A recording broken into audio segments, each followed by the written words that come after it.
will take time to come to terms with everything that happened in the Dominion. But time is the one thing we always seem to lack.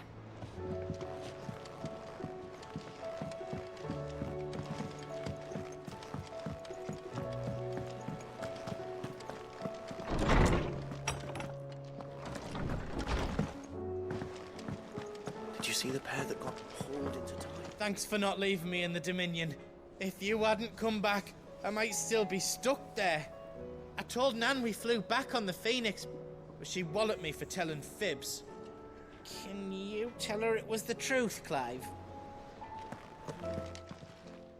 Clive? The whole realm's in chaos. But as the old saying goes,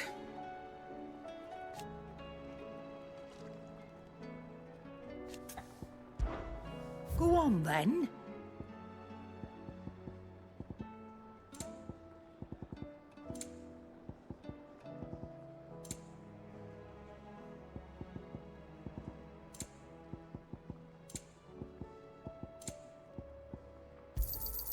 It'd better all be here.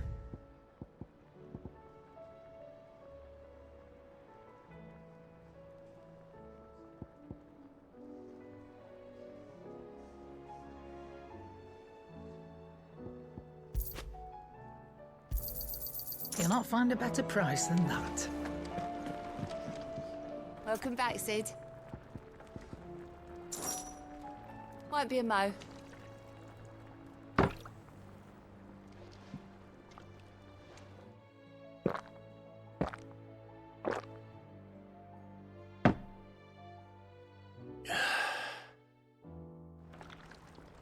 Oh, keep your mug handy.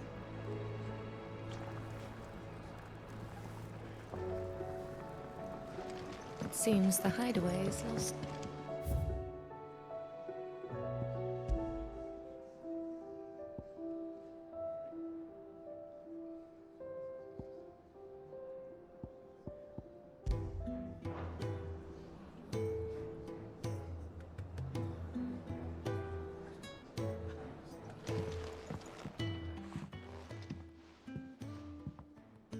Sid! Look what the Cursebreakers brought back from Dalmekia. Said they were all the rage in Dalamil. Looks sort of funny if you ask me. I'll be damned. Have you had one before? Something smells good. What are we having? Bombs! And they are good. You should try one.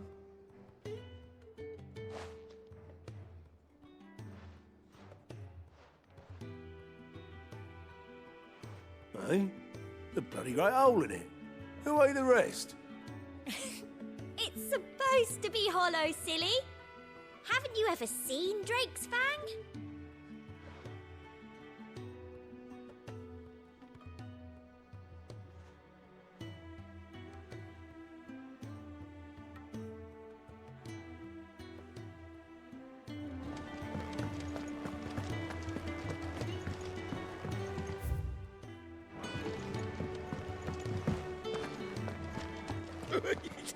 Ivan's newest dish is a masterpiece. Once you get over the urge to gag, that is. Our battle cries of dread one die, in ruin lies less.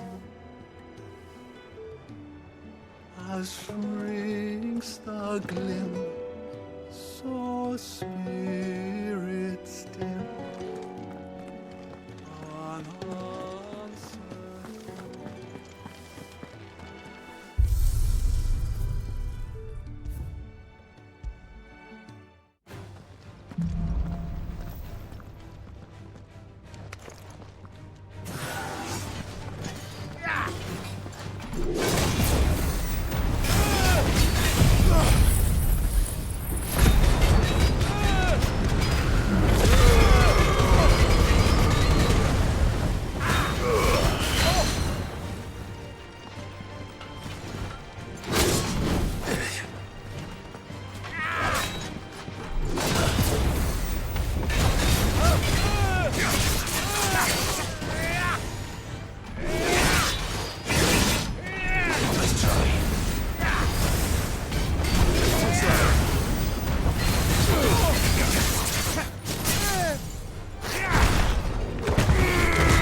There's barely been a shipment in since the skies started boiling.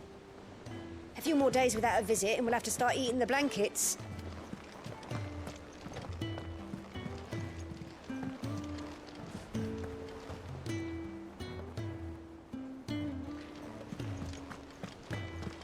Did you see that? Tell me you saw that.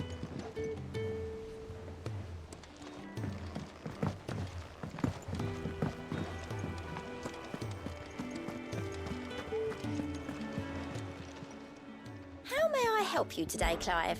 It's not true. We've lost so much already. Is everything we've received and everything promised? Clive. I don't mean to be gloomy.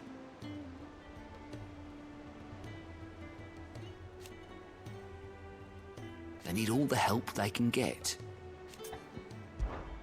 Quick look.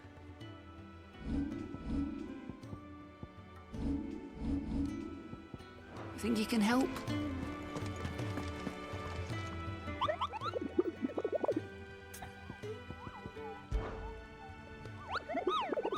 I trust you wrapped up warm.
Are we even safe here? What are you making them skies then?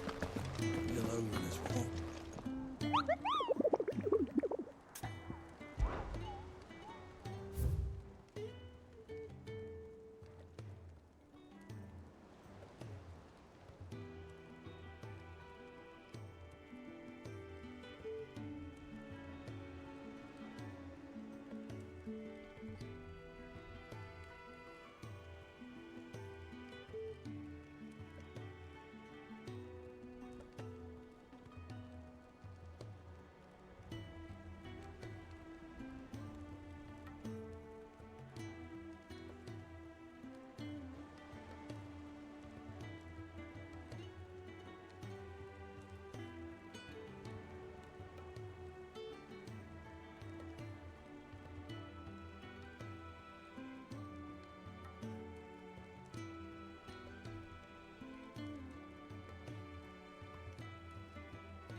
Back again?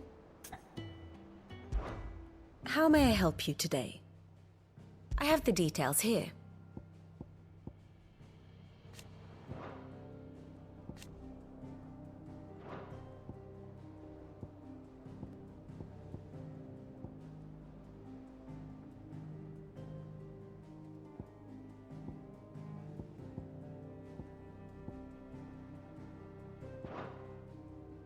One must understand one's place in the world. I have the details here.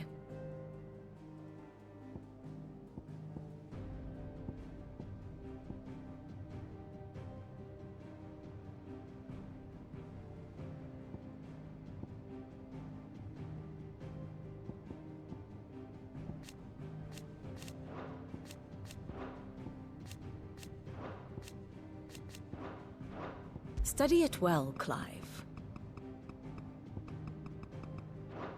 The state of the realm is ever-changing, Clive.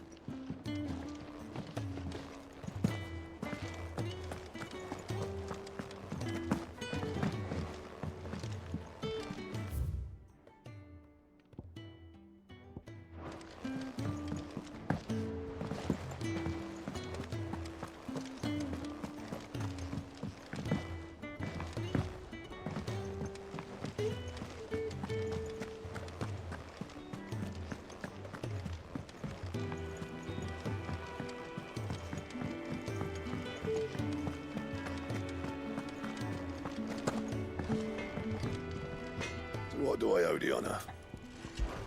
Fretting about us, guys. Unless that is... So, will it be?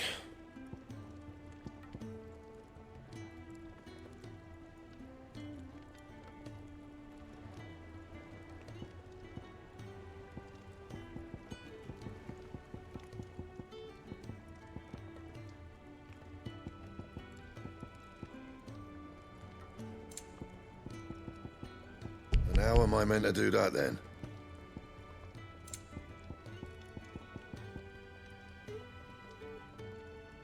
Don't waste my time. You ain't got the stuff. And how am I meant to do that then?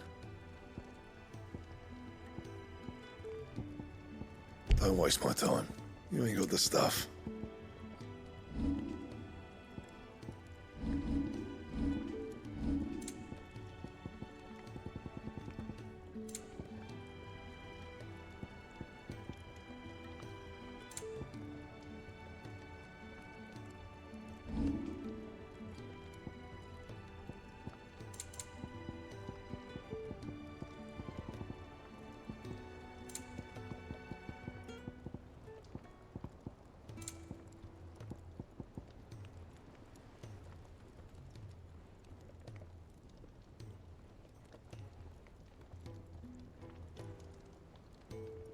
That it? Fine.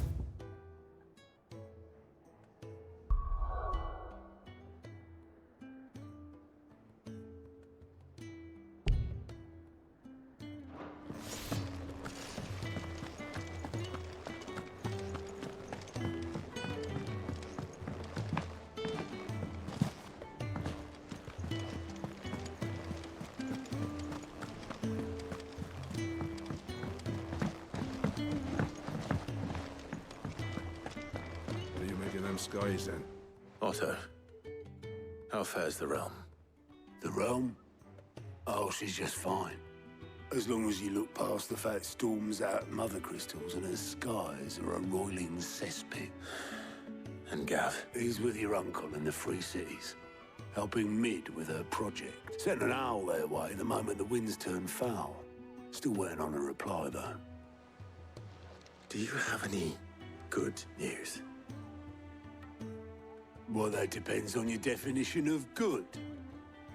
All right, fine. What do you suggest we do? Oh, no, I'm just a messenger. I leave the scheming to those more suited to the task. Could be that Lady Vivian and Old Tomes have their own thoughts on the current state of things. Could be that they don't. It certainly can't hurt to ask. I suppose not.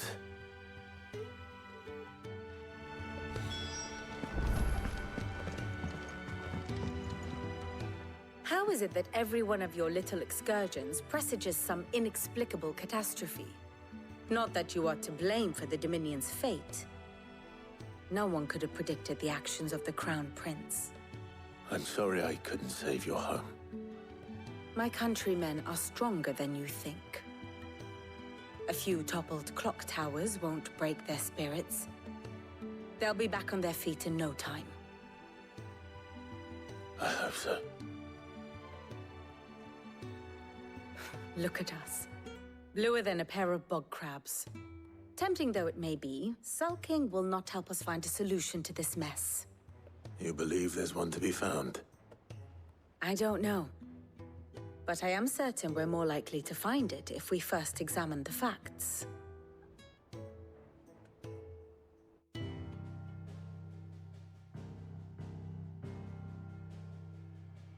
Beneath these darkened skies, fear and confusion reign over Valisthea. Oh, the lands around the fallen Mother Crystals had already begun to wilt for want of ether. But not like this. Crystals that filled wells and fueled furnaces. Now nothing but pretty shards of rock. And those that hang from the people's necks cast nary a glimmer of light to keep the dark at bay. It is only a matter of time before the common folk convince themselves that the end of days is upon us. Yet I fear a swift end is more than we can hope for. While most of the world thirsts for ether, the remainder drowns in it, spawning Akashic in droves. And amidst the hordes of mindless beasts, with magics as like to fail as function, even the strongest nation would falter. Rosaria and the Iron Kingdom teeter on the brink of collapse, while the tragedy in Twinside has all but paralyzed the Holy Empire. Dhalmekia fares little better. Rumor has it the ministers fled the capital after the fall of Drake's Fang, leaving their beloved republic to crumble. Waloed, meanwhile, moves in earnest. The Einherjar has been sighted off-storm. The world, in short, is in chaos. It would seem our civilization was nothing but a castle of sand, to be washed away at the whim of the waves.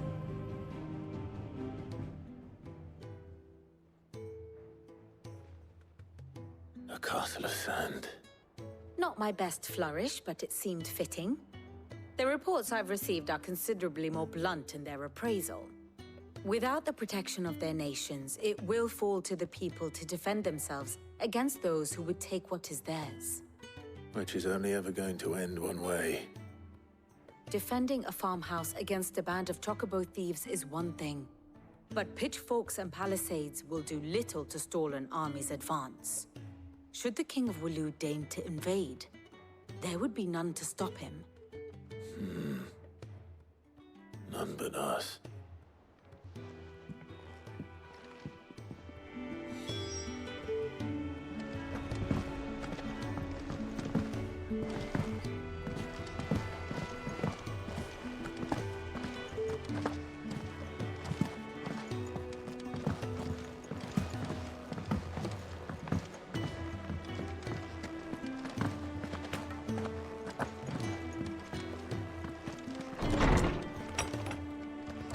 There's a storm.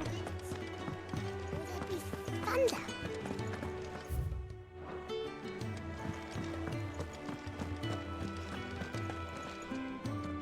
Let me guess. You're here about the skies. Is there anything you don't know, Lawsman? It doesn't take a court astrologer to augur the obvious. As for what has disturbed the heavens, that, I believe, is a question the Fallen might be better placed to answer than I. And on the 6th day, did the gods tear the sun from the firmament, visiting darkness upon their prideful sons and daughters. But I dare say you remember your childhood lessons on the sins of Zemeckis only too well. You think they're connected?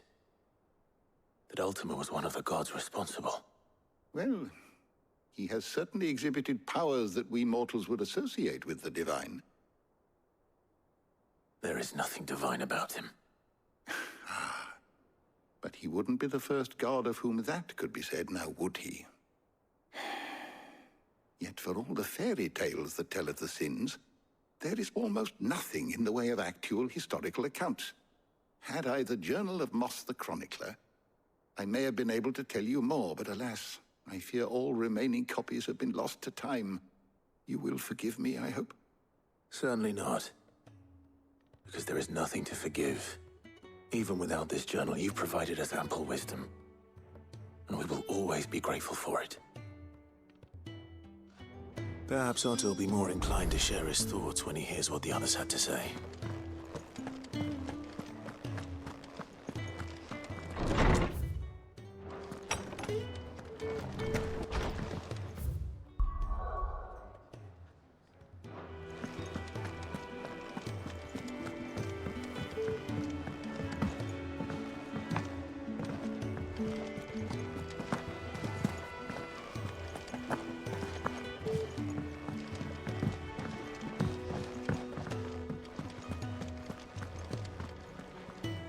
Clive, we have a problem.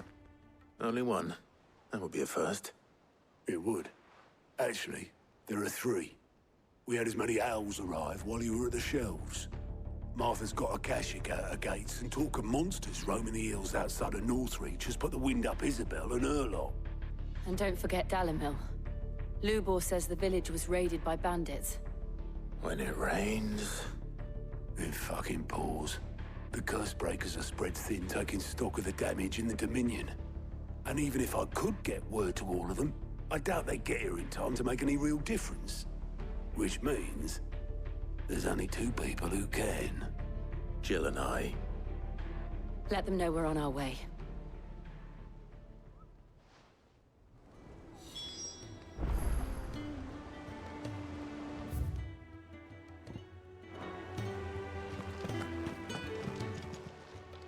How are you doing? Anything catch your eye?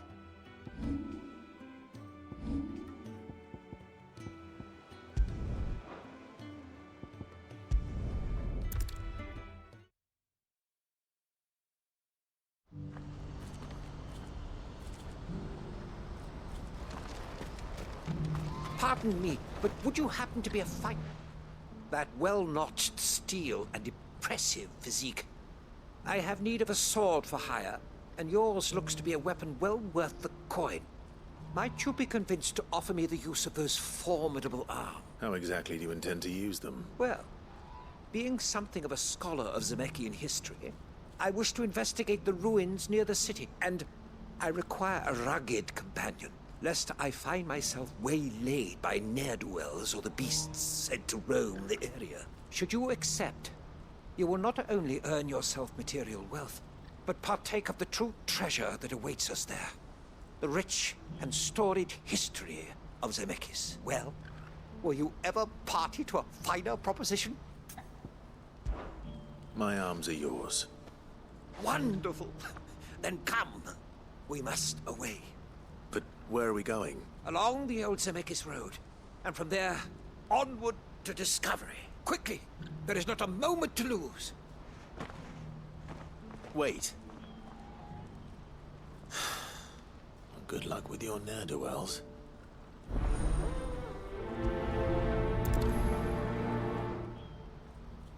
I'd better make sure he doesn't get himself killed.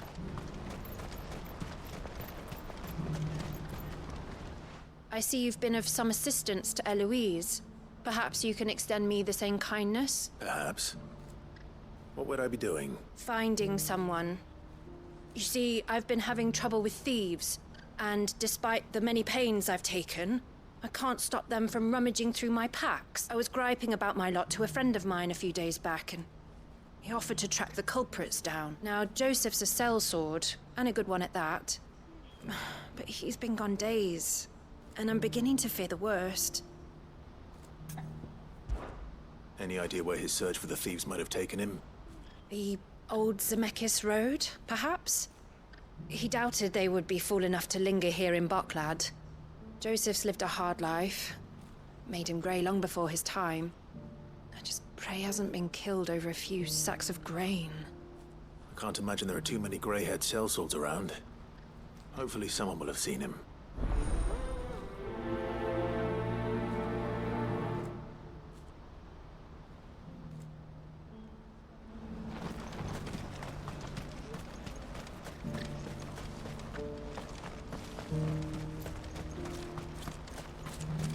Who needs a porter when there's no river?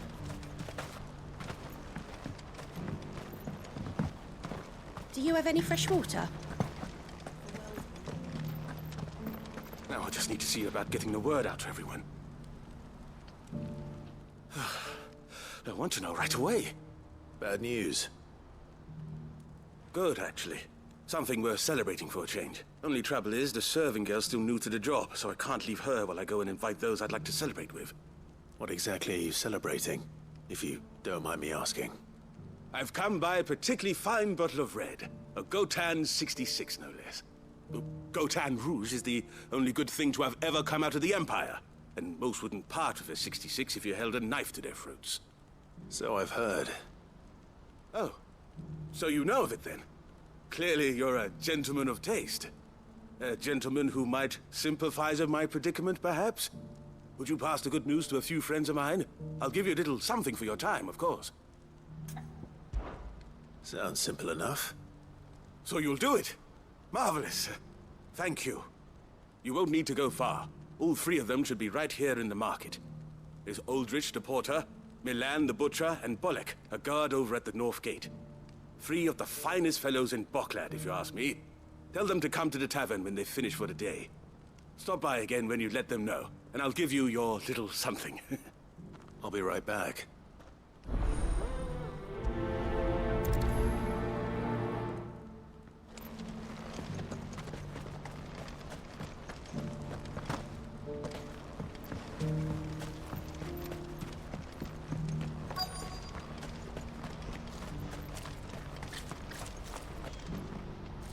I've been asked to find Aldrich, the porter. I don't suppose that's you, is it? That's me right enough. You need something delivered? The innkeeper sent me. He said there's a cup of Gotan 66 with your name on it when you're done for the day. A 66? Bugger me. If he's just got hold of it now, it must have been in the crates he had me carry down from Sanbrek. From the Empire to Boklad. You must be a braver man than most. That's a treacherous route at the best of times. Such is the porter's lot. There's not a patch of storm these feet haven't traipsed across. It's Oriflamme one day, then off to Canva the next. The farther you're willing to go, the fatter the purse. Which is why there's no shortage of competition for some of the longer routes. I'd say I've done enough for today to earn myself a cup of something tasty. Thanks for letting me know.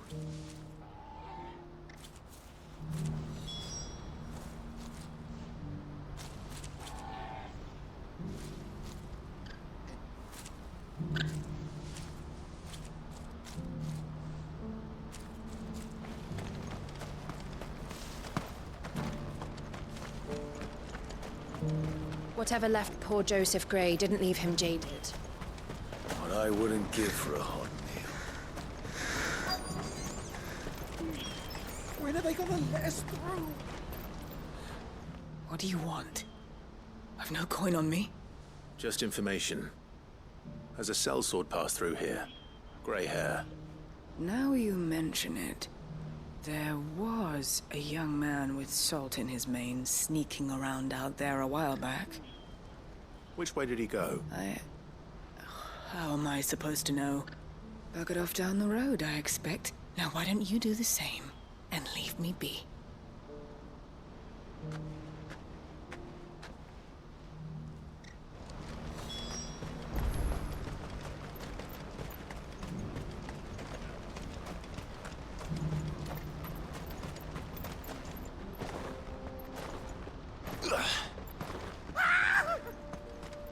Why am I not surprised?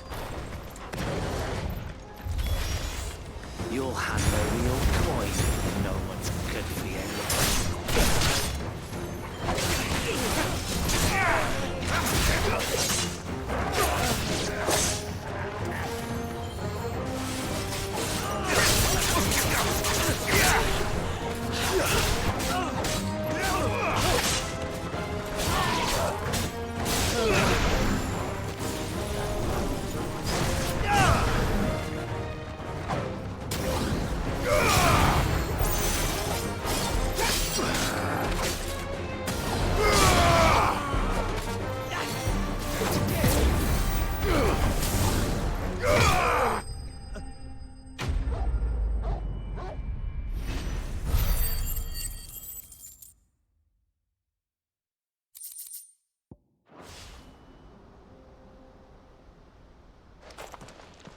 Are you hurt?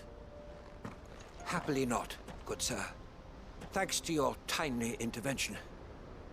More importantly, we have arrived. Now, feast your eyes upon the marvel before us. Ruins, a relic of the fallen civilization. A sight so common that man is oft blinded to its wonder. Colossal vessels, dashed from the very heavens. Airships, we call them, with very little thought to what wonders such a word might describe. Oblige me if you would. Does anything strike you as peculiar about this particular specimen? Though we ourselves find fallen ruins to be nigh indestructible, whatever gouged the final sin from the rock cleaved clean through the structure you see before you. A tantalizing mystery, no doubt, but merely one of countless enigmas in which Zemeckyan history is steeped. Come, good sir. Our expedition continues, and we still have much to learn.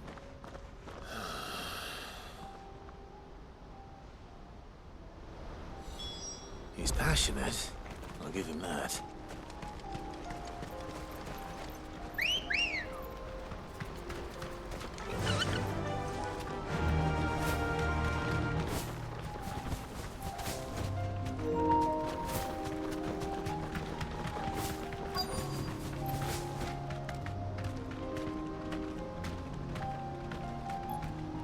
Thanks, Gal.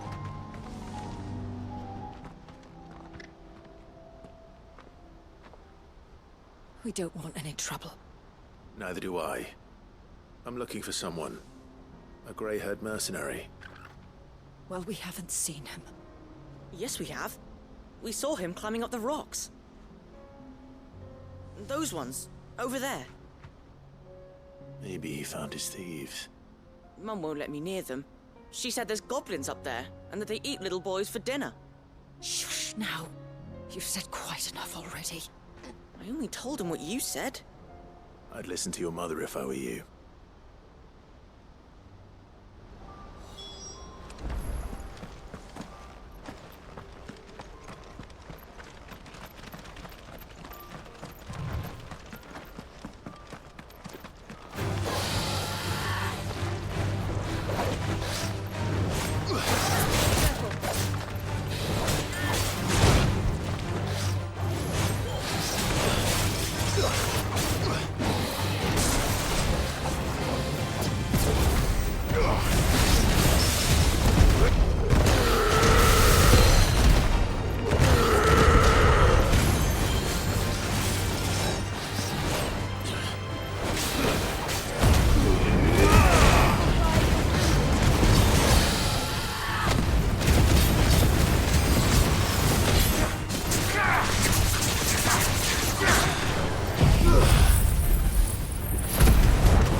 Joseph's thieves really lug their stolen wares all the way out here.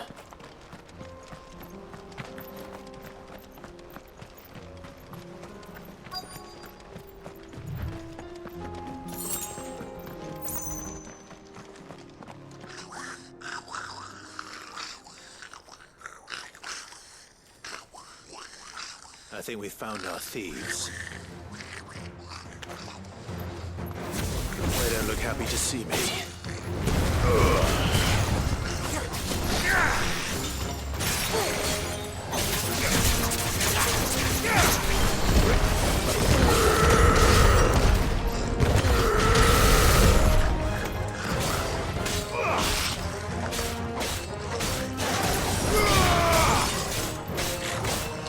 Too slow.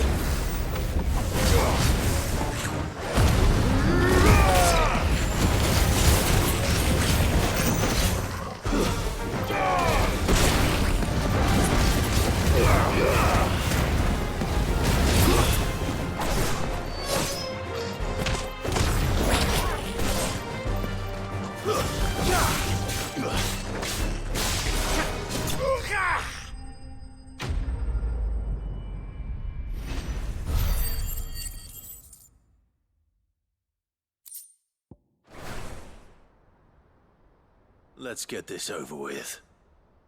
Stop! Don't kill him, he's just protecting his home. Joseph? So the boy was right. I don't know you. Your porter friend sent me to find you. She was worried you might have got yourself killed. Have I been gone that long? It wasn't hard finding the thieves. The problem was knowing what to do with them when I did. I take it things are more complicated than they appear.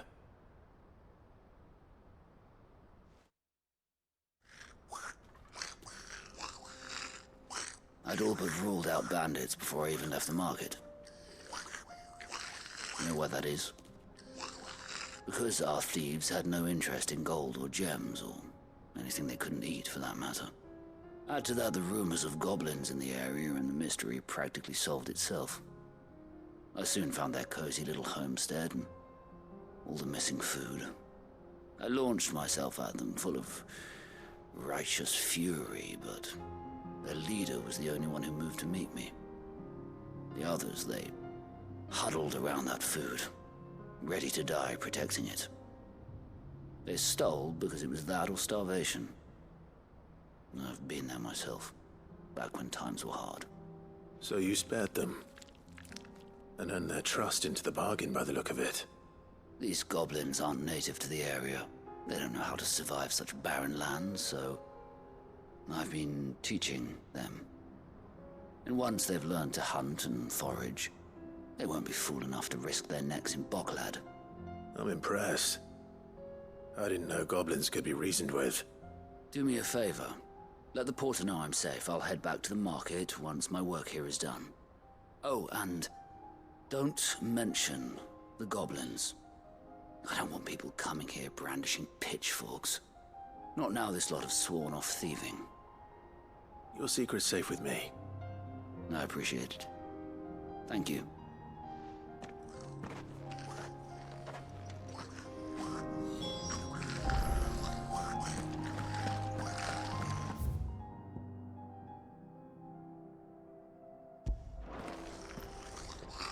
No use calling Ambrosia now.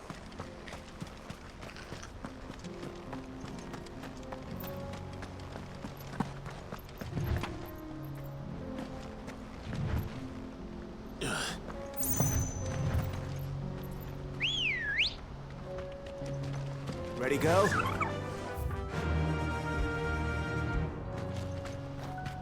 Yeah!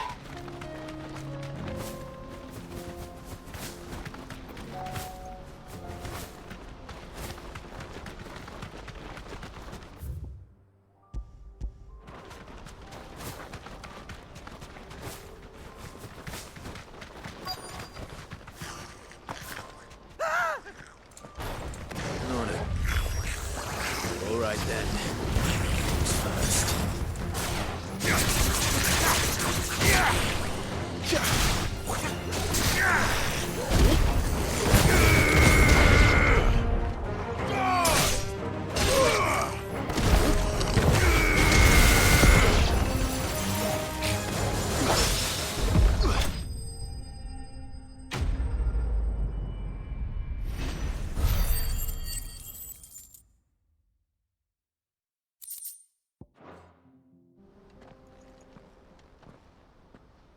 You're going to get yourself killed. Oh, that would not do. That would not do at all. Not when such majesty stretches out before us. Behold, the final sin in all its glory. As Moss tells us, a battle was fought here in ancient times. A battle of such ferocity that it tore a great crater in the very land upon which it was waged. In reaching for their holy sanctum, did man enrage the gods, and great was the vengeance that was rained down upon him. Alas, the full truth of the matter is lost to time, though I live in hope that I might see it discovered. But we must not dwell upon such things. There is more yet to see. Onward! History awaits!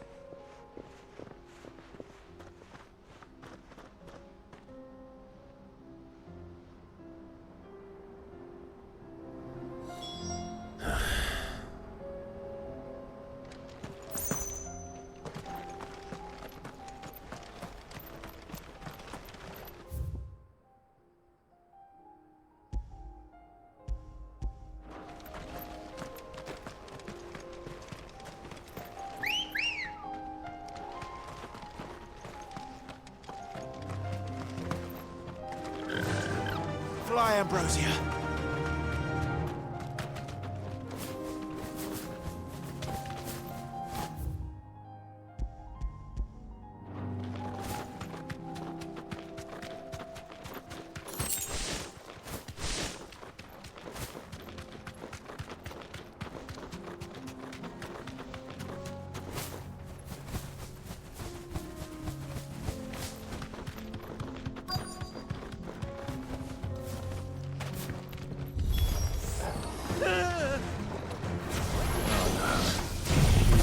Himself into trouble this time.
Still in one piece?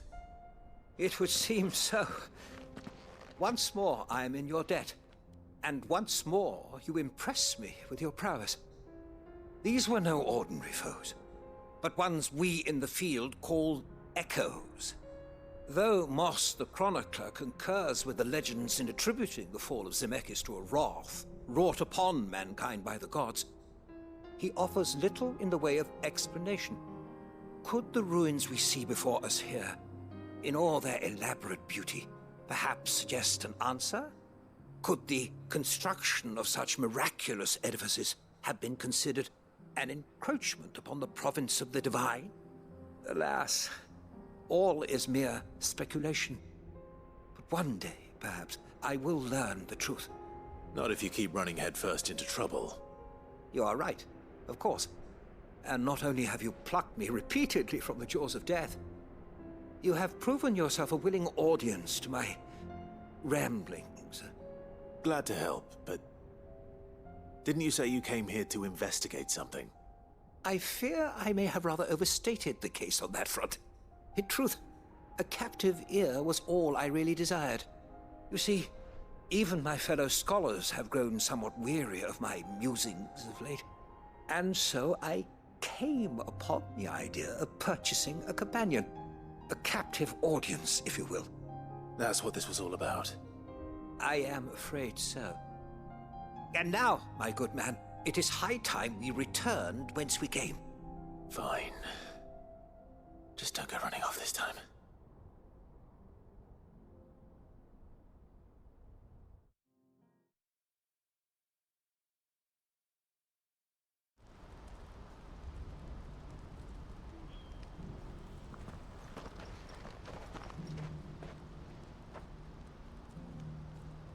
And so ends a delightful day. Here, your reward for humoring my selfish whims, plus a little extra for the trouble I have put you to.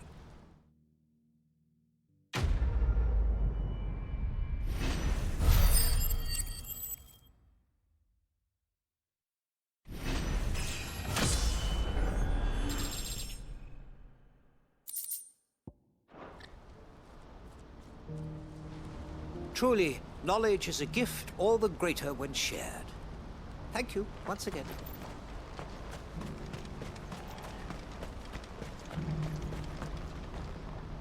Joseph's fine. He'll be back once he's tied up a few loose ends. That's a weight off my shoulders. He certainly knows his business. You found your thieves all right. And I dare say they won't be coming back. A good man to have around, that Joseph. And if he says there'll be no more thieving, that's good enough for me. Thank you for putting my mind at ease. Here, for your troubles.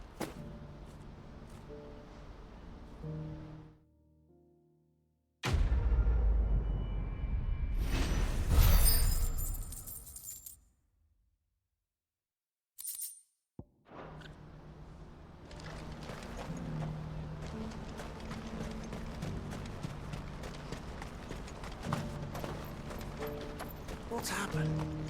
Can't the gate no right on there. Please, I'll pace it through.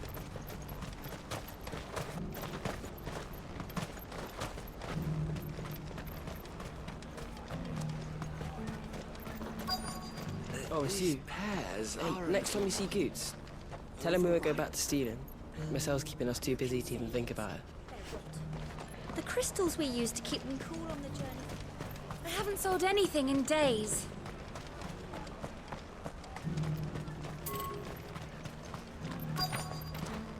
I showed you my past. What more do you want from me? I'm looking for Bolek. I was told he'd be guarding the gate. Well, you found him. You're not here to enlist, I take it? The innkeeper sent me. He's just taken delivery of a rare vintage, a Gotan 66. He thought you might like a cup. I've never said no to a goat hand. I'm not about to start now. Thanks for letting me know. You must be a busy man. No one's making for the refugee camps anymore. Not after what happened in the Dominion. Meaning, they linger here instead. I spend more of my days moving beggars along than I do manning these gates. What gets to me are the gangs that prey on the poor sods. As if they haven't suffered enough. Some days you can't help but wonder what the world's coming to. You know what? That wine's sounding better by the moment.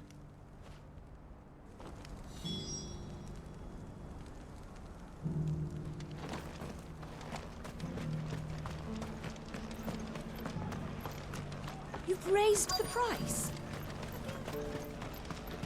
You'll buy something, won't you? Please. Are you Milan, the butcher? That's me. What can I do for you? The innkeeper's just had a special delivery. He thought you might like to join him for a cup of wine after you pack up for the day. He knows me only too well. And I've got a ham here that will go handsomely with a nice drop. Wine and ham to spare. Barclad clearly isn't suffering then. Comes with being the place everyone has to pass through to get to everywhere else. Those who travel the Crystal Road bring all manner of goods with them. We get meat from San Brec, herbs from Rosaria. Why, sometimes we even see curiosities from across the Narrow. Or rather we did, till not so long ago. These are lean times, and even Barclad isn't the bustling trading post it once was. Still, there's no point dwelling on it. Better to live life while you can, eh? And on that note, it sounds like there's a cup of wine needing my attention. Well done. I wonder if the innkeeper might spare a cup of that wine.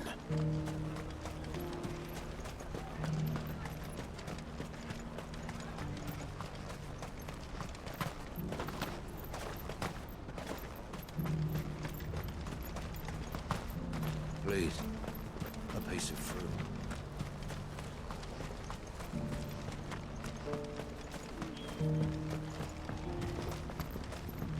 Do you have any fresh water?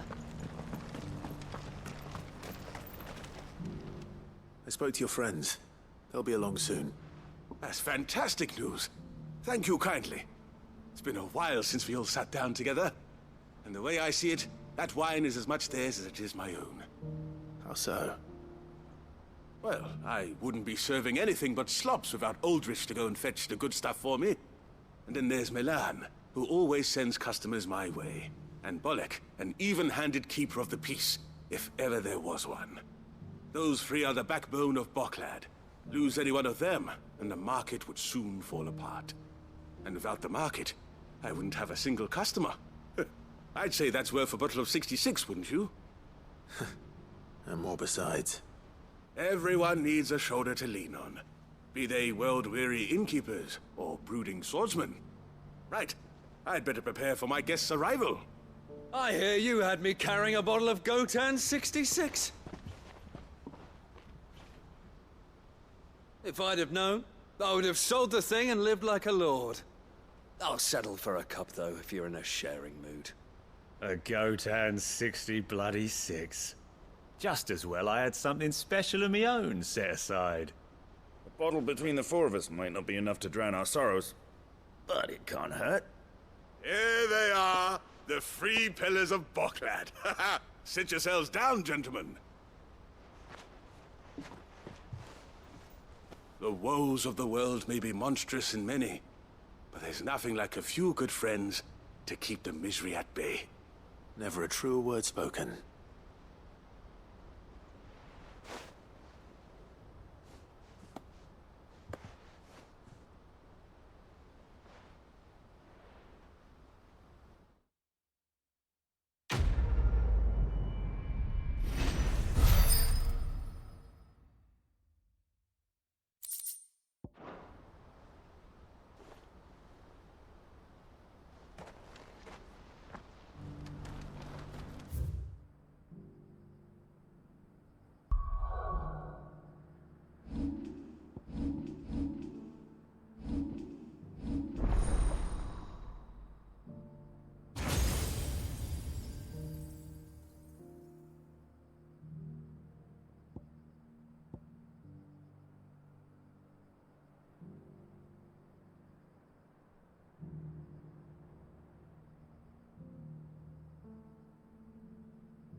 First we find Isabel. Heard a bloke saying he saw ghosts on the far side of the wall. Ghosts? Then a wall won't stop them.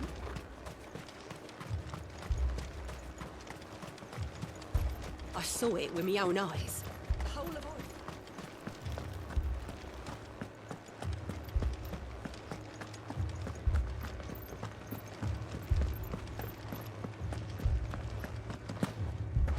I can't do it.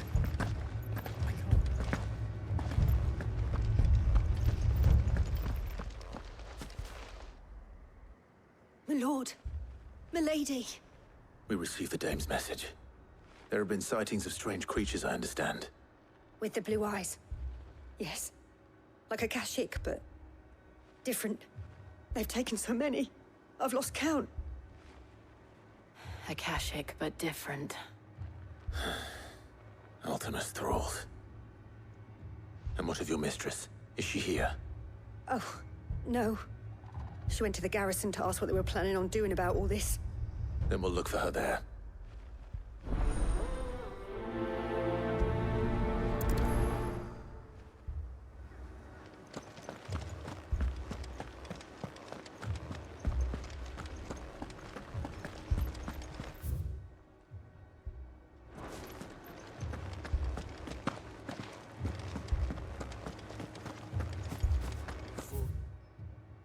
Left for more on the captain's orders. Only 2 came back.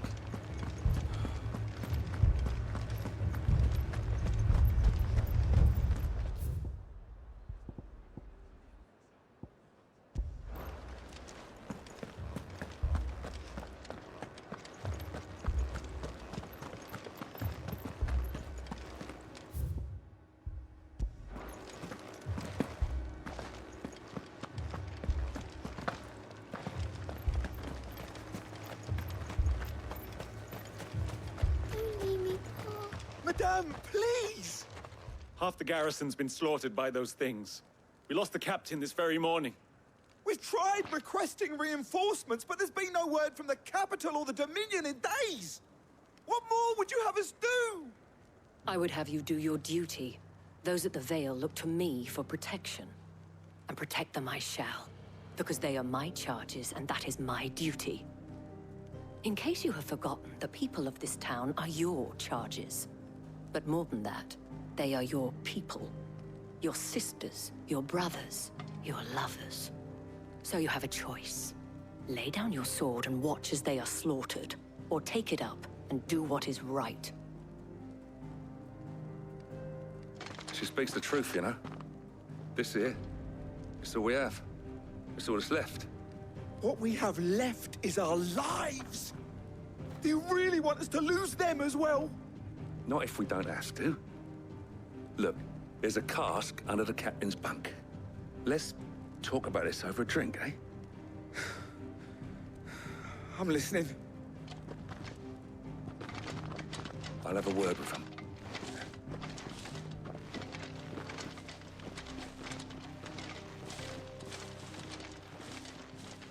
Ah, Clive. I didn't expect help to arrive so quickly.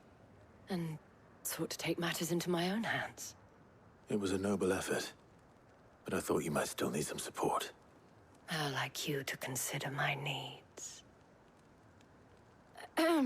What we need to consider is where the creatures came from.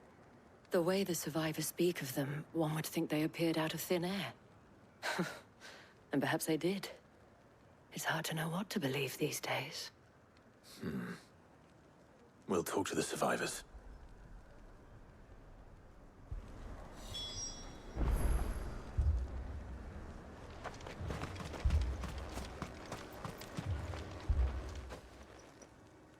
You're a pikeman, yes? What happened? I've got family in Moor. I heard the flood was spreading, so I went to see if they were all right. And a pack of them glowing things found me in the meadow. I ran for my life. I never did get to the village. Leave that to us. But my family, they're still in the cabin. Mimi, Paul. I'm sorry. It's all right.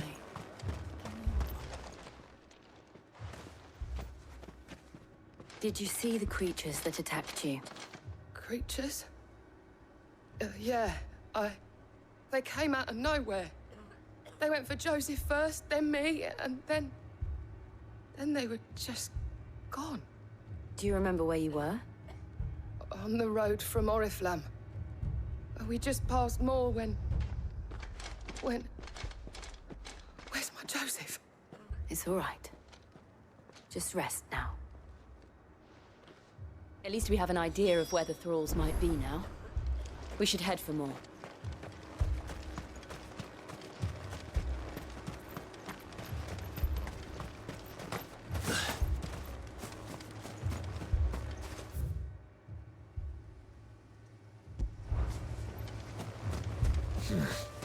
Not here. Good girl.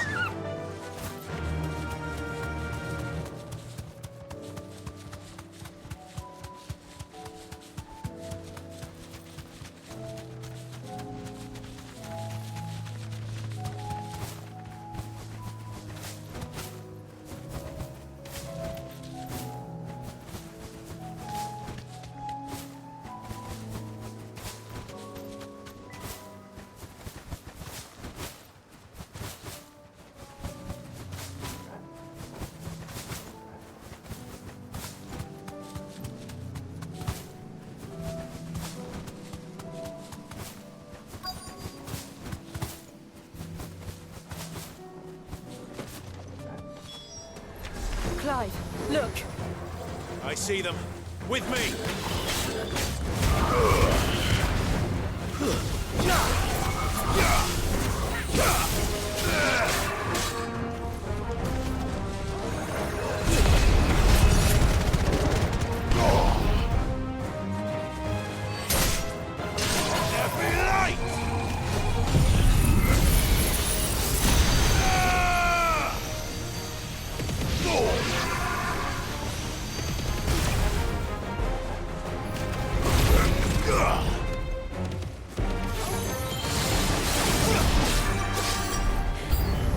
Should I prime? Save your strength.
Do you think there are more? There are always more. But I'd say we've done what we can for the time being. Then we should let Isabel know.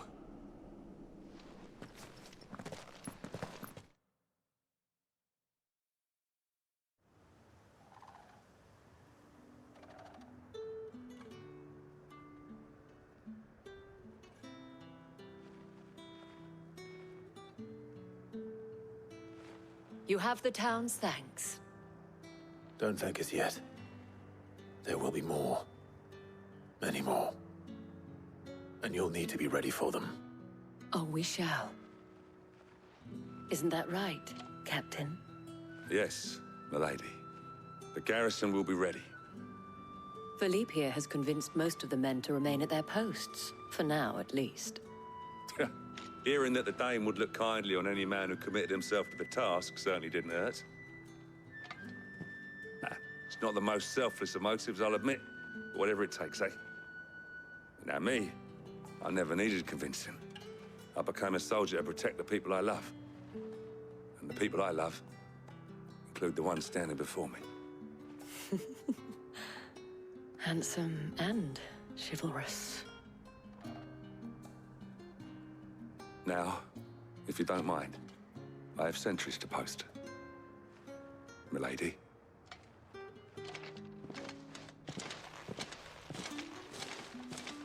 Lest you wonder, I'm not foolish enough to believe that this has solved all of my problems.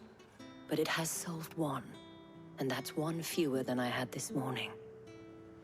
Thank you again, Clive.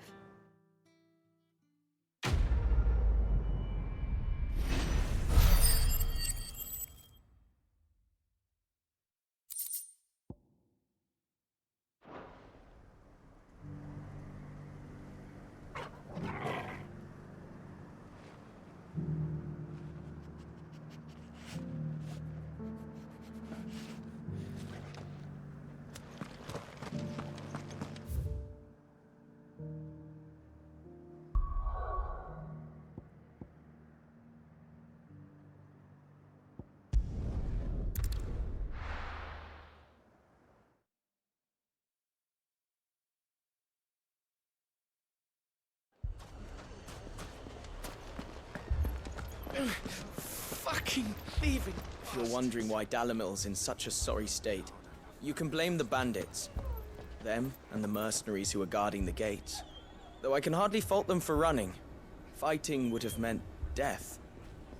Did for more than a few.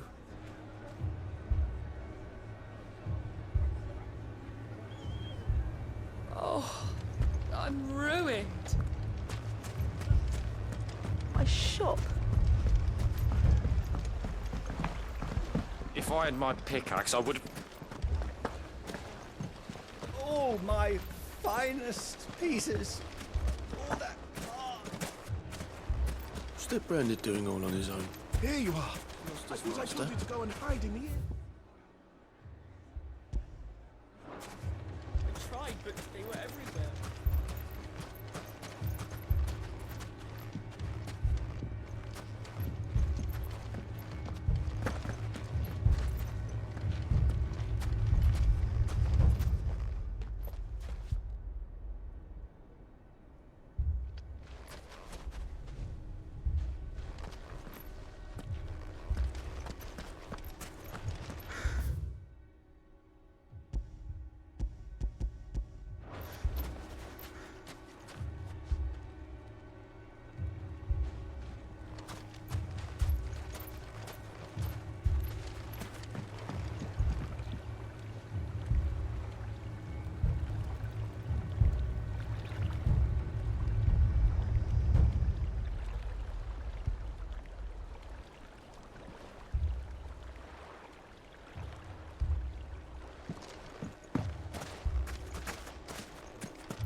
Mummy, I'm scared. What if the bad men come back? It's all right. We're all right now.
Sid! Your new companion appears much more formidable than your uncle. Should I be worried? You haven't been introduced. Jill, Clive has told me much about you. All lies, I'm sure. Your Stolas said that Dalamil has a bandit problem. Indeed. Although, you're a little late. They left with our food and guild days ago. Any idea where they went? The desert's a big place. Your guess is as good as mine. But the fact is, I have more immediate concerns. What did you say to me? What did you say? Ah, as if by magic. Let's just say we've yet to reach a consensus about how to solve Dalamil's little problem. And at this rate, it won't be the actions of the bandits which prove to be our undoing.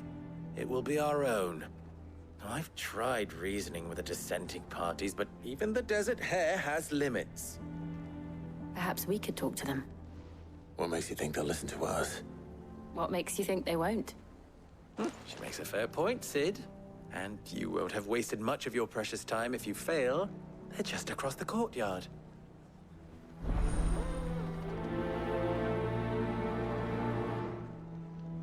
Suppose we just follow the shouting.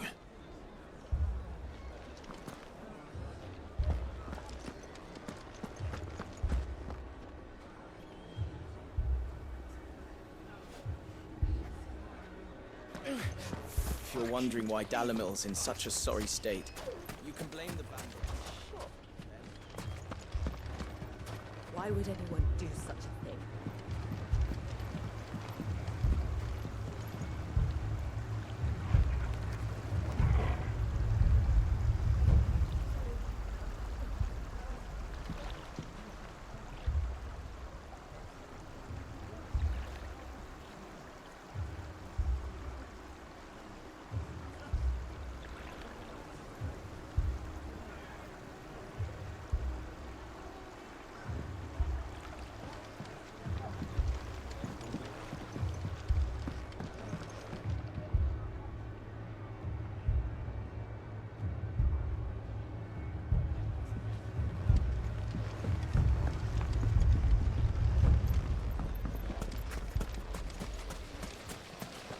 My finest.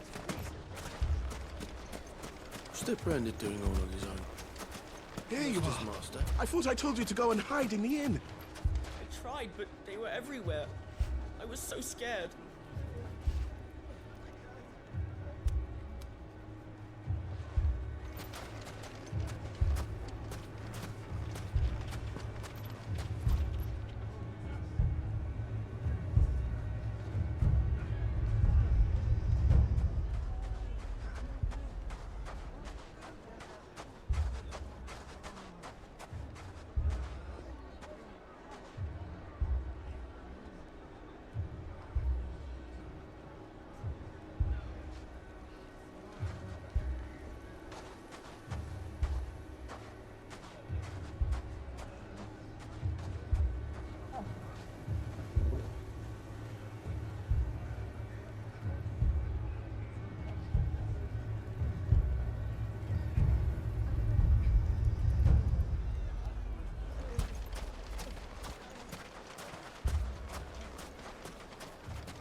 My finest.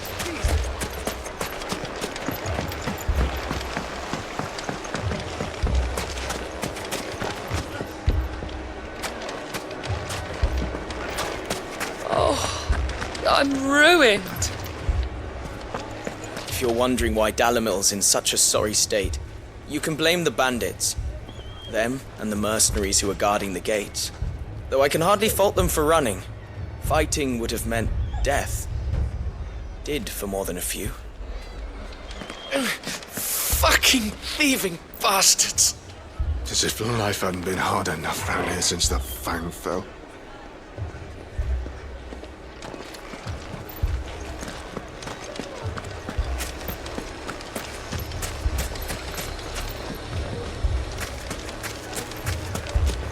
Lower than beasts. Both as stubborn as the lover's pox, and every bit as irritating. The more one insists on their proposed plan of action, the more the other rails against it. Oh, they've successfully split the town asunder just when we should be standing as one.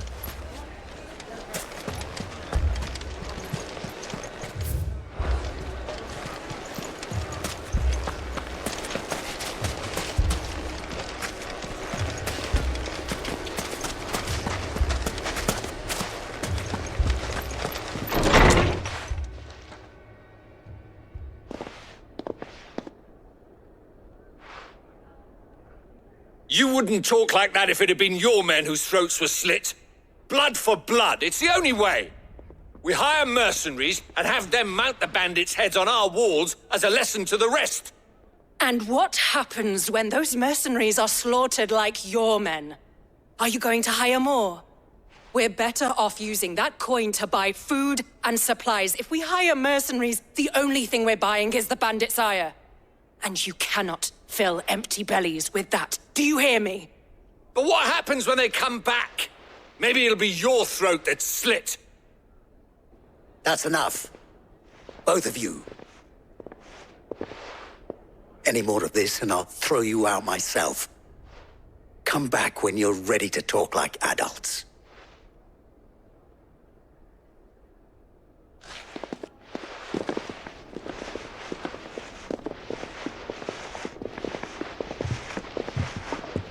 Victor.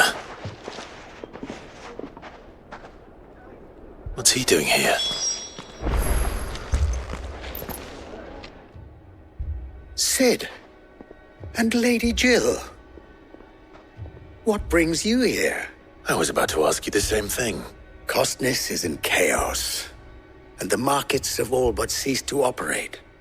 The Briar's Kiss here in Dalamil is the only place I can reliably obtain supplies. I was here to do just that when Master Lubor told me of his troubles.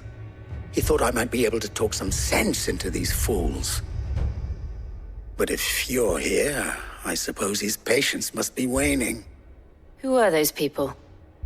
Those were the thorns in Lubor's side. And the reason this place might be headed the same way as Costness. It's these accursed skies. The darkness is enough to drive a man to madness. Or an entire city, for that matter. We're still working on the skies. But in the meantime, perhaps we can find a solution to Dalamil's problems. I hope so. For all our sakes.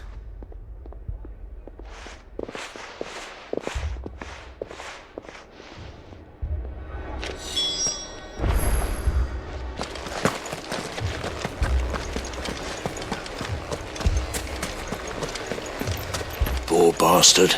Couldn't run because of the weight of his load. Still, better a branded than one of us.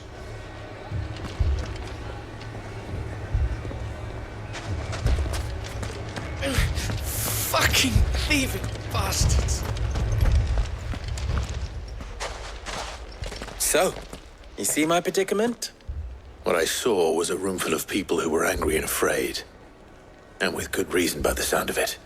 But if left to smolder, that anger and fear could set the entire town alight. My thoughts exactly. What to do? Both sides wish to protect their homes and livelihoods, if only they could agree on how. But as long as they are divided, we are vulnerable. And if there's one thing bandits like, it's an easy target. What would Sid the Outlaw suggest? Well, if it were my namesake, he'd let them choose for themselves and be on hand to pick up the pieces when it all went wrong. That sounds like a recipe for disaster.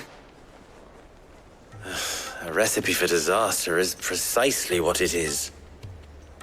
But perhaps that realization would be enough to make them question the ingredients. While it's plain neither Conrad nor Natalie will countenance the other's proposal, it may still be possible to make them doubt their own. Before presenting them with a third option. And that would be? To pool our resources and save the city ourselves. Why fight each other? When all that fear and anger can be directed at the bandits.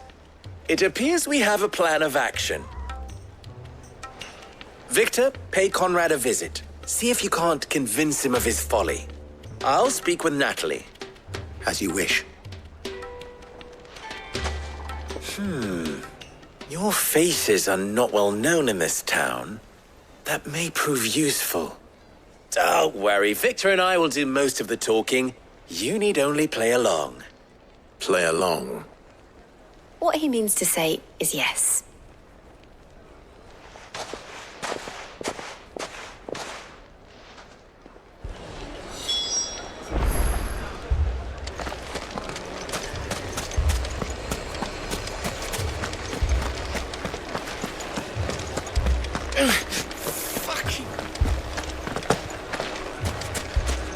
Picture it, Conrad. Your own city guard. With you as captain. Me? I don't know about that. Next thing you know, Natalie'd be offering the bandits bed and board.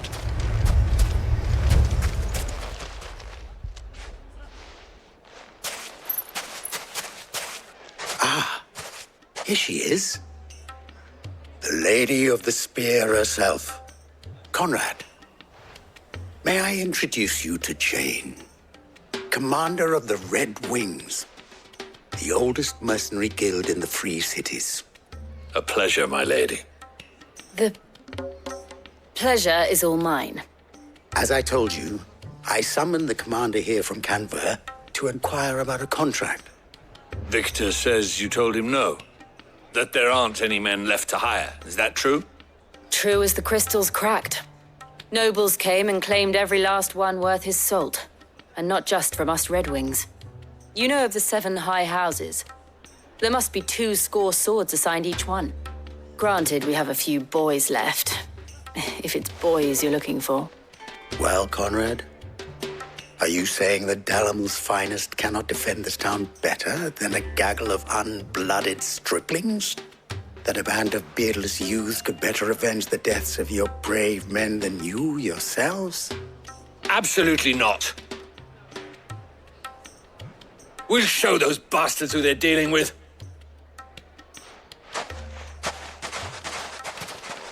I can't believe that actually worked. Conrad's not what you called the brightest candle in the crypt. And there's a reason why I had you do the talking and not Sid. Well played, my lady.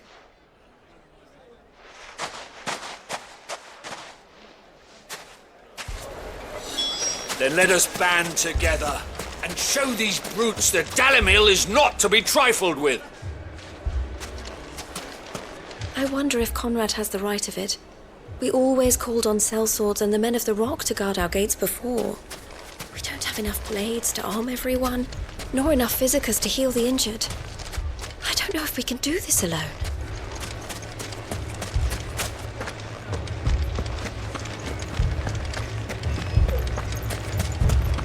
My shop. Mummy, I'm scared. If I had my pickaxe, I would... I mean, it may still be possible to buy something, and we may yet be allowed to keep it. Yes, never poke a hornet's nest, they say. Conrad's going to get us all killed. I agree with Natalie. We mustn't do anything to provoke them.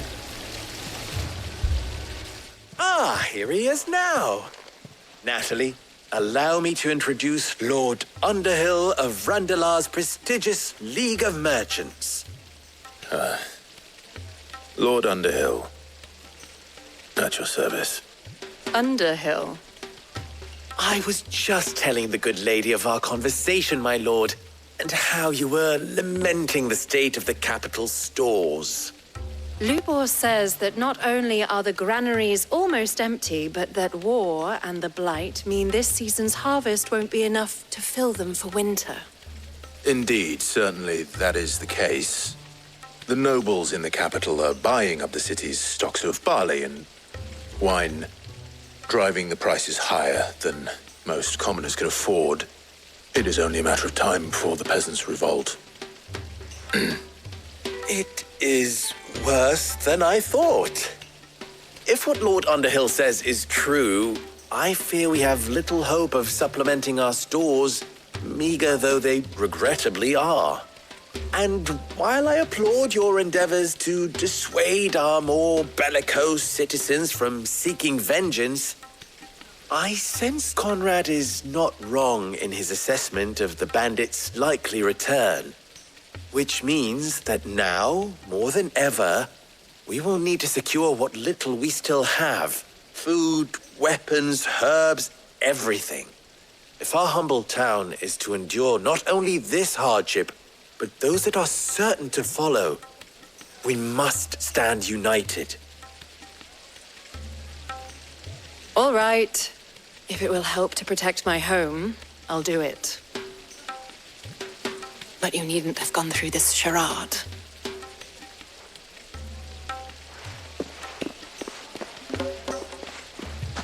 Thank you, Clive.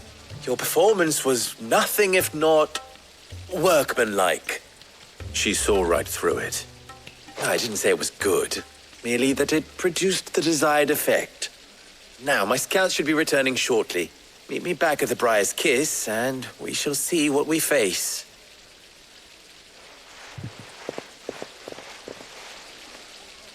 I'm not convinced our roles in this ruse were entirely necessary. I don't know. Conrad seemed quite taken with you. It appears I have no choice but to do what little I can to defend what little we have.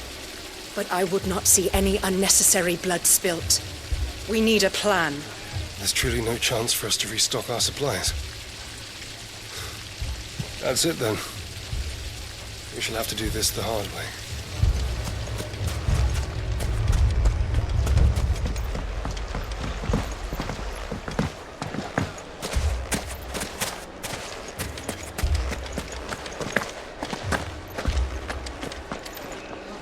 Good news, Sid.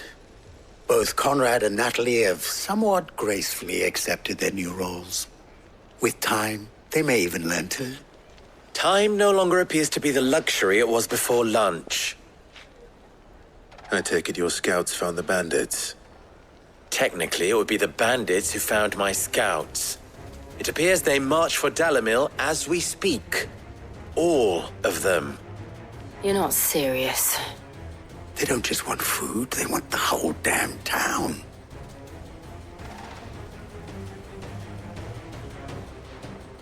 I have a favor to ask.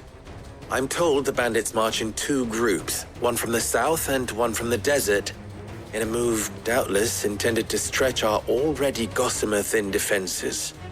Very well. Jill and I will meet those from the desert. But what of the rest? The rest, my friend, the city shall fight. Together. The stakes, I concede, are high.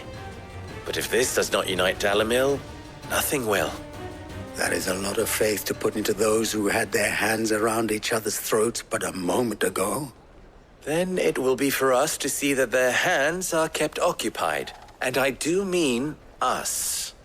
I thought you might say that. We'll hold them off for as long as we can. And we will do the same.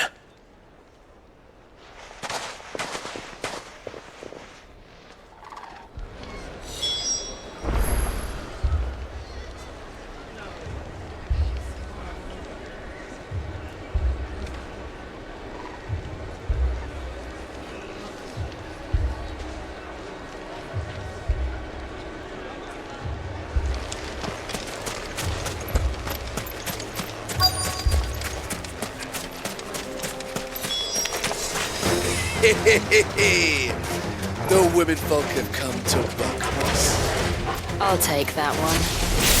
It's all yours.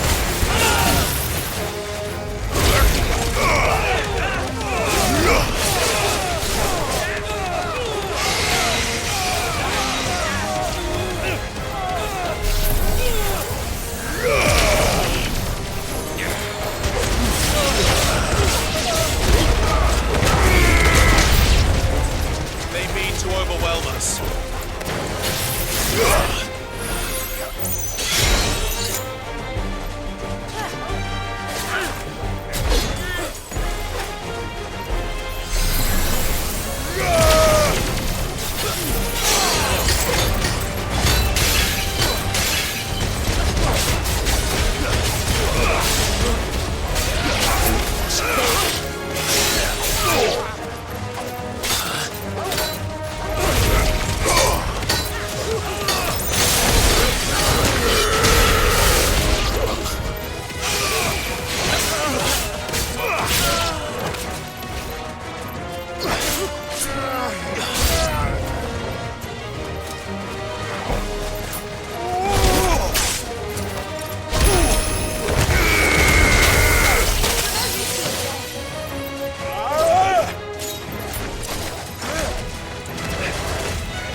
The townspeople.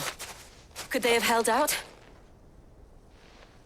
I don't hear any fighting. What do you think? That we should hurry.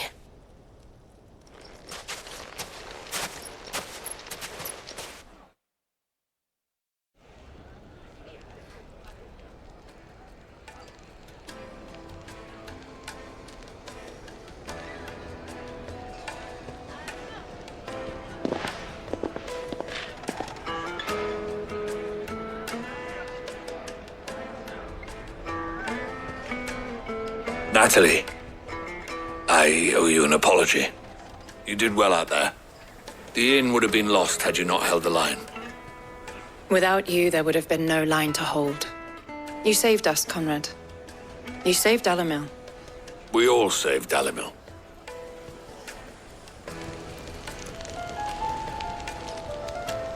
Conrad seems to have had a change of heart. I'd say they both have. I take it from your presence that our visitors from the desert won't be joining us either. Pity. The plan worked, Sid. Granted, it only took an army of bloodthirsty bandits at our gate. Calm now, Victor. Why quibble over the details? We are united, and that is all that matters. As for you, Sid, you fight considerably better than you act. I'll take that as a compliment.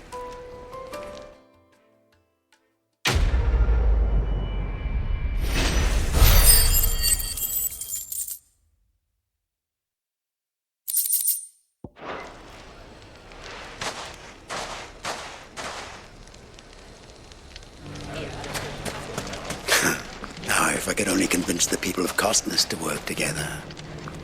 Dalimil will forever be in your debt. But don't go trying to take advantage of that. So, where did you learn to swing a sword like that? In a desert full of ne'er-do-wells, a woman has to learn to look after herself.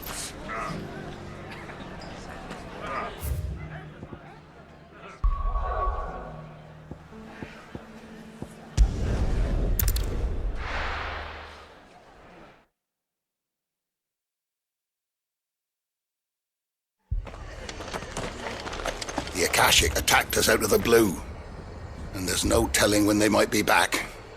You'd best keep that sword handy, Sid. This man's gonna die if we don't get him to a healer. But all our beds are taken.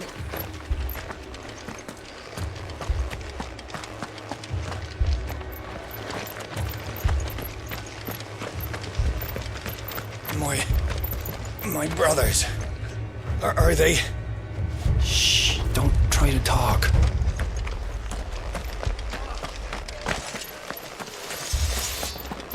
Sharp as razors, my blades are. But those Akashic bastards just shrug off every blow.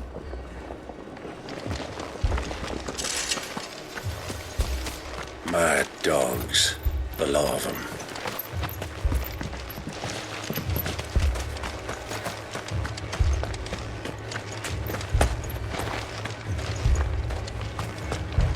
Anything catch your eye?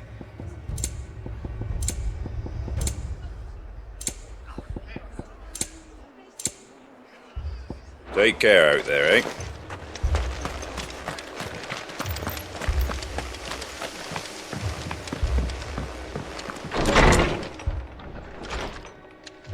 Martha. It's good to see you. And you, Clive. Jill? Otto said you'd been attacked by Akashic. What exactly happened here? Those skies are what happened. Not long after they fell dark, we had our first visit. There were hundreds of them. Tried to storm the hill. Only a handful made it up here, but that was more than enough. The rest are still down there now. And while we have a few willing fighters holding them back, they're sorely outnumbered. What do you think, Clive? That we join the fight? I thought you'd never offer. Now, where I need you is the Fallen Gate. That's where the fighting is fiercest. Let the men know you've come to help. Something tells me they'll be pleased to see you. We're on our way.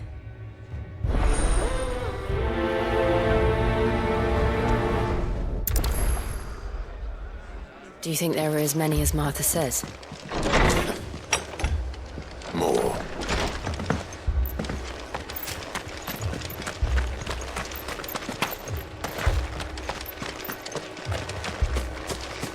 You don't think they've abandoned us, do you? Them not. Not a chance.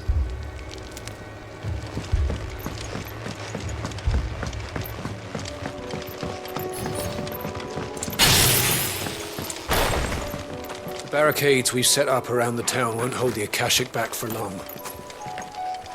Might buy us a few moments to say our last farewells, though.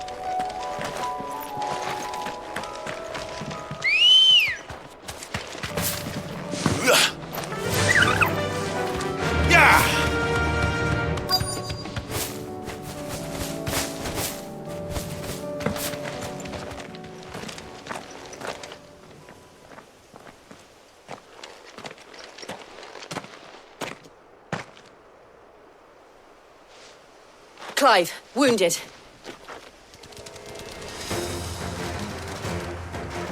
We deal with the Akashic first.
These men don't have the look of hired swords.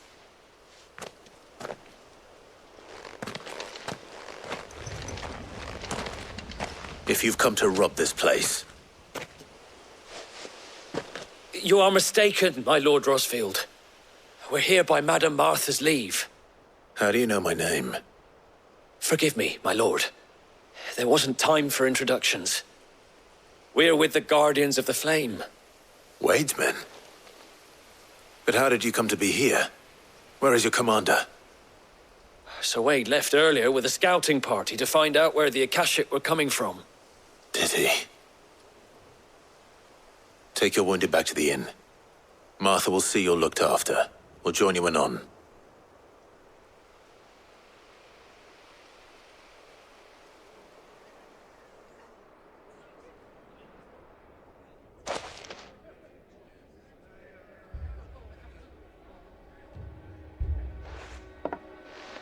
And to think you took them for thieves. A fine reward for holding off the horde, that is. When did Wade and his men arrive? Not long after Rosalith fell. The Guardians asked me to shelter some of them that had lost their homes. They were making ready to leave just as the skies turned, and we agreed it was best we stuck together. Martha! Trouble! The scouting party's almost at the lift, but they got a pack of Akashic snapping at their heels! And they got wounded with them! They're not gonna make it! Damn it all. We'll worry about them, Martha. You look after everyone here. If any can still fight, send them to the lift. I will. You two be safe now.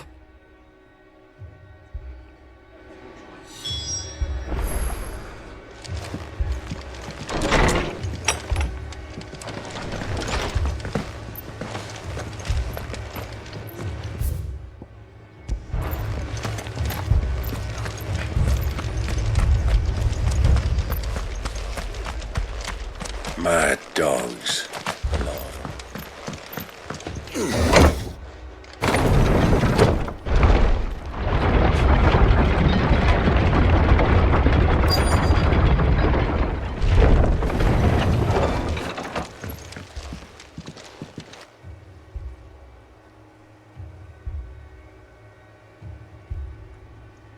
Squire, I need you to get those who can still walk up the lift to Martha's. But what about... I didn't ask, Oscar. Sir. Sir Wade. Lord Rossfield. If you aren't a sight for sore eyes. Martha seemed to think you might need some help. And by the looks of it... We thought we could sneak by them. But we didn't know there would be so many. How could we have? Behind you!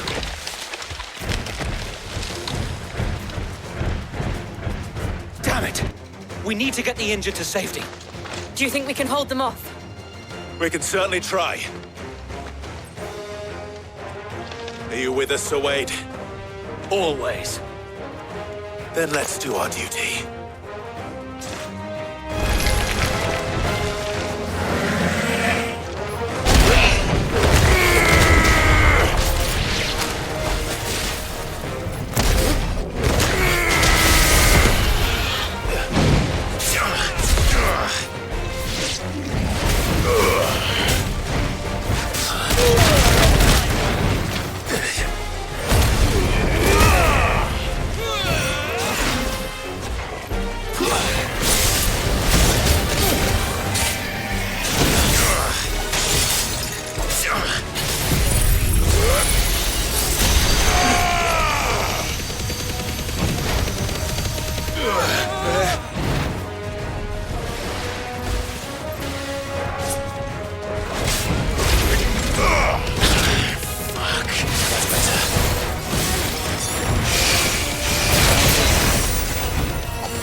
Is anyone hurt? I don't think so. And yet again, you've pulled me from the flames. It's just a pity I keep walking into them. You've never been one to shy away from danger, Sir Wade. Like any shield worthy of the name. I see you're all in one piece. Martha! Is something wrong? The lookout saw smoke coming from down Eastpool way. Too thick to be a hearth. A second horde. Feel like finishing the job? Always. Jill and I will make for Eastpool. You'll need to move the injured without us. Don't you worry about them. The moment my men are safe, I'll follow. Good luck.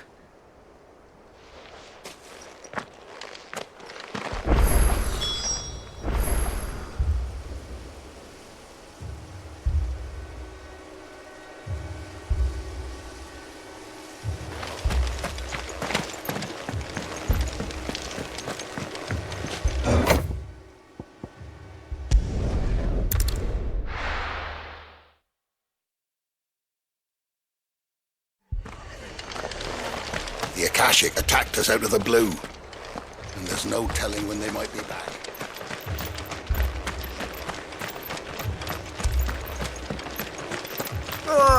Just patch me up as quick as you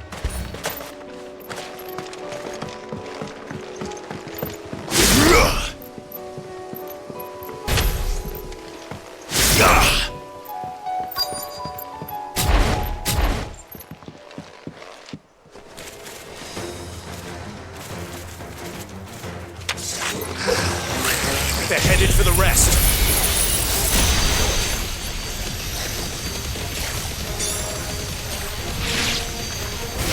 We have to slow them down. Martha and the others won't be ready.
Something's coming.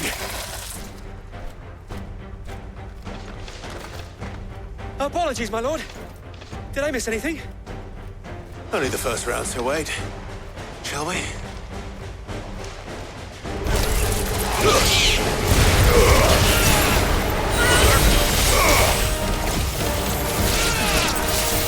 Silent stone!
Do you see any more?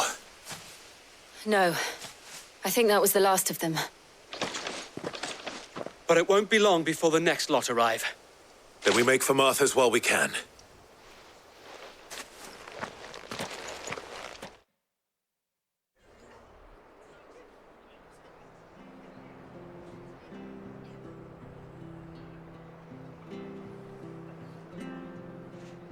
What did you find out there? The same as Sir Wade. Scores of Akashic. Well, wherever they came from, they're gone now. Our lookouts say the lowlands are clear. Hopefully we'll have enough time to lick our wounds. How many of your men were injured? A damn sight less than if you hadn't turned up. Thank you. It was a hard-fought victory. But as long as the skies remain dark, I fear the Akashic's numbers are only going to rise. It's not a matter of if the Horde will be back, but when. And whether that's sooner or later, we'll need to be ready. The inn here affords a good view of the land, and is easily defendable. I'd like to make this one of our outposts. What do you say, Martha? You'd have more men to guard the rest. Well, when you put it like that, of course they can stay.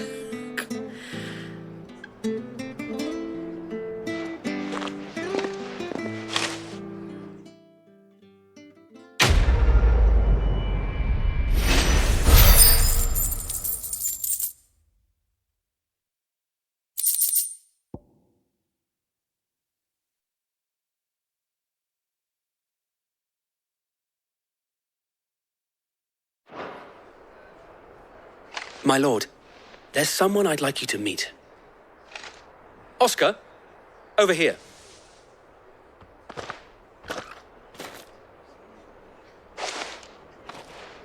It is an honor to make your acquaintance, Lord Rossfield.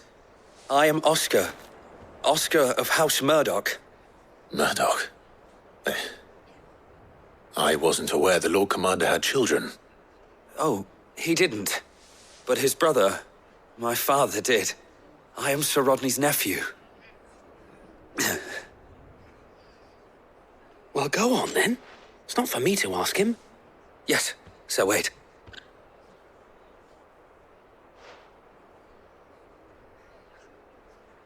If it please you, my Lord Marquis, might you take me as your squire? I would learn the duties of a shield from the finest. I'm sorry to disappoint you, Oscar, but I'm a shield no longer. Nor was I ever the finest. And spending time in the company of an outlaw hardly seems a fitting education for one aspiring to take his oaths. My Aunt Hannah once told me that a man is not defined by his title, but what he does in its name. You have accomplished much since taking on the mantle of Cid, winning no little honor in so doing. And I would sooner serve under an honorable outlaw than an unworthy shield. Not that Sir Wade and the other guardians are... I mean to say that, they're... It's all right. We know what you mean. There is only so much the boy can learn from me, my lord. But a squire... Would that really be so bad? You were a squire once. And I'm certain Sir Rodney would approve.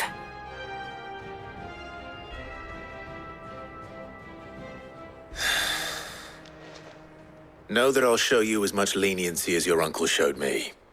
I would not have it any other way. Our friends seem to have things under control. For now, at least. Let's go and put Otto's mind at rest. I will not let you down, Lord Rossfield. You, or my uncle. We shall be staying here for the time being, and not just for the ale.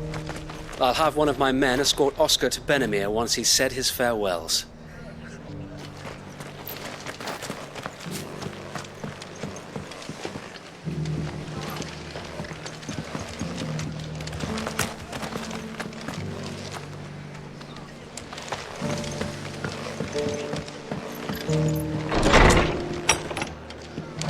Fate seem bent on driving me from my inn. But if they want me out, they're gonna have to try harder. Battle's over. I'll have any man who ain't in need of treatment himself come and help you with the wounded. If you could, I'd be in your debt. They were too fast. Or maybe I was too slow. Stop that. You're alive. And that's all that matters.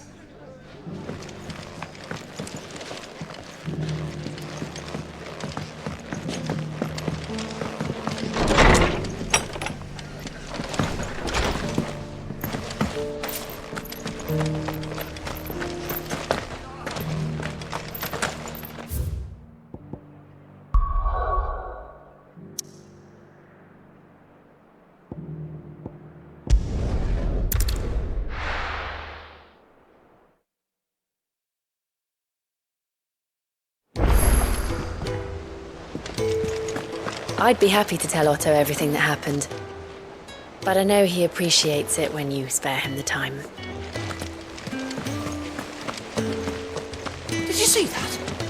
Tell me you saw it.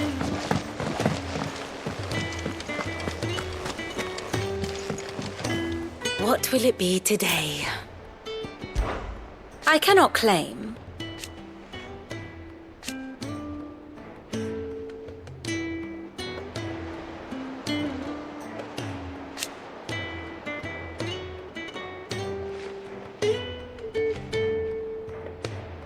Such are the wages.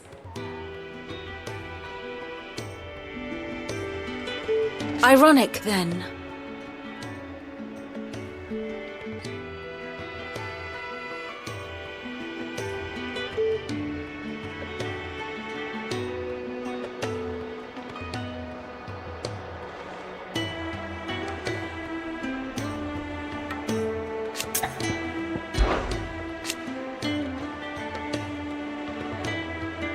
Then how could it not? But are we any better?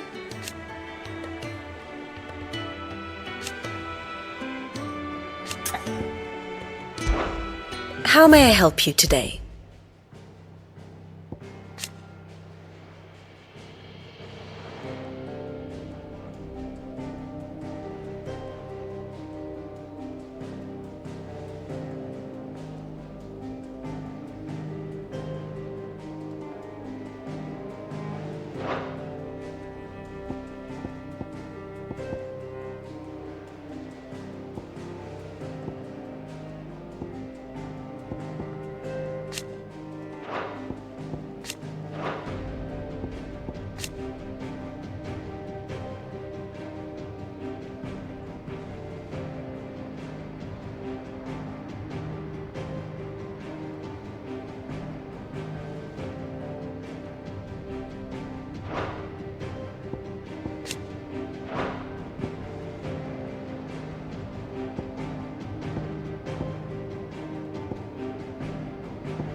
Thus ends today's lesson.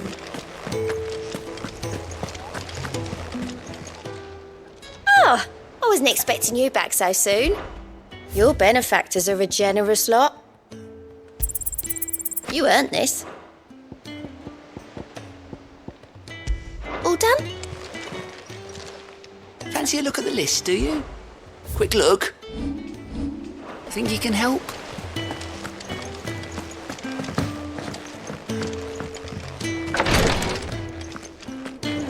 I can hardly lift my arms. The injuries suffered by both your brother and the prince were bad enough. But that wound above Joshua's heart is unlike anything I've ever seen. Were he not a dominant, I fear he would have succumbed to it long ago.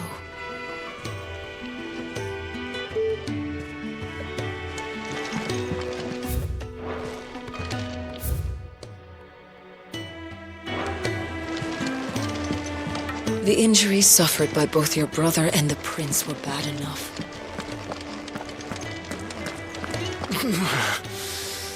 I'm getting too old for this.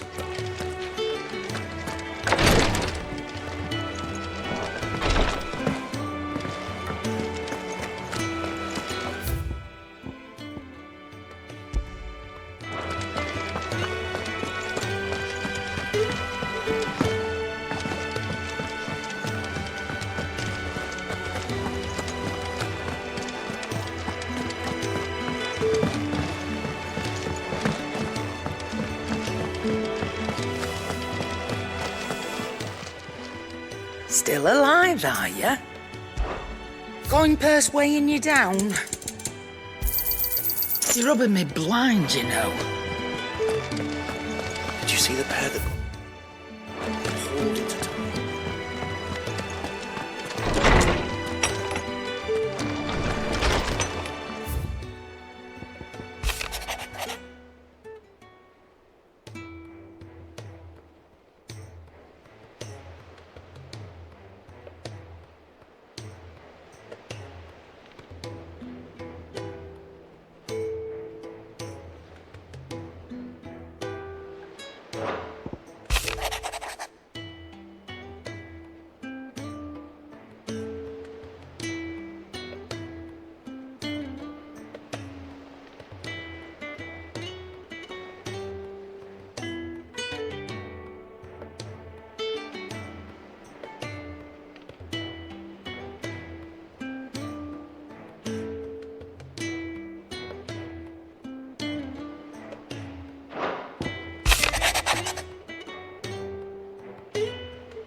Welcome back, my lord.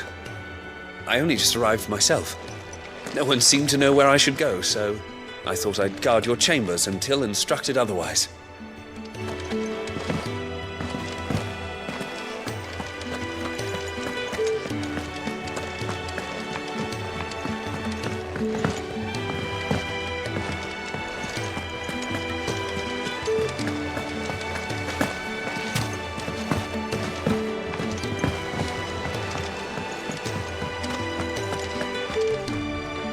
Was wondering when you turn up.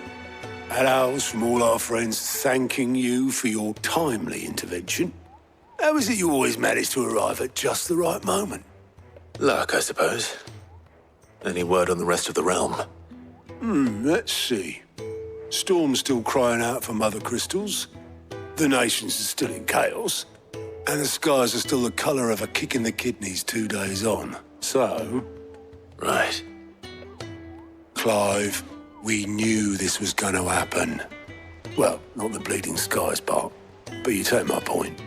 Now's not the time to second-guess yourself. Now's the time to visit the infirmary. Taya says your brother's awake. Thank you, Otto.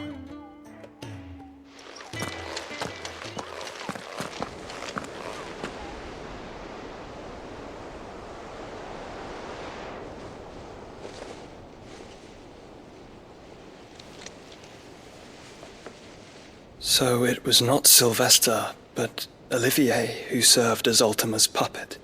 And when Dion learned of this, he sought to slay the fiend.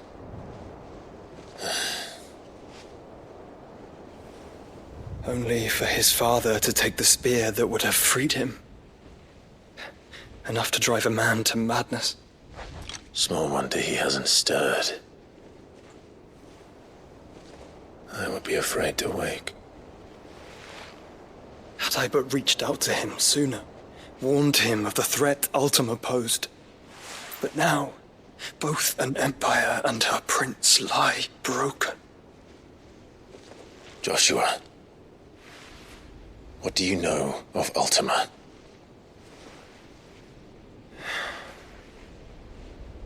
Very little, I'm afraid. Despite my best efforts. 18 years ago, as I lay buried beneath the rubble of Phoenix Gate, 'twas not death who came for me, but another. And it was while in my rescuer's care I first heard of Ultima. I've been chasing his shadow ever since. Ultima is driven by some deep, dark purpose, and for whatever reason, it would seem you are crucial to his designs. He will stop at nothing to have you, even if that means toppling an empire. But why me? What possible use could I be to such a creature?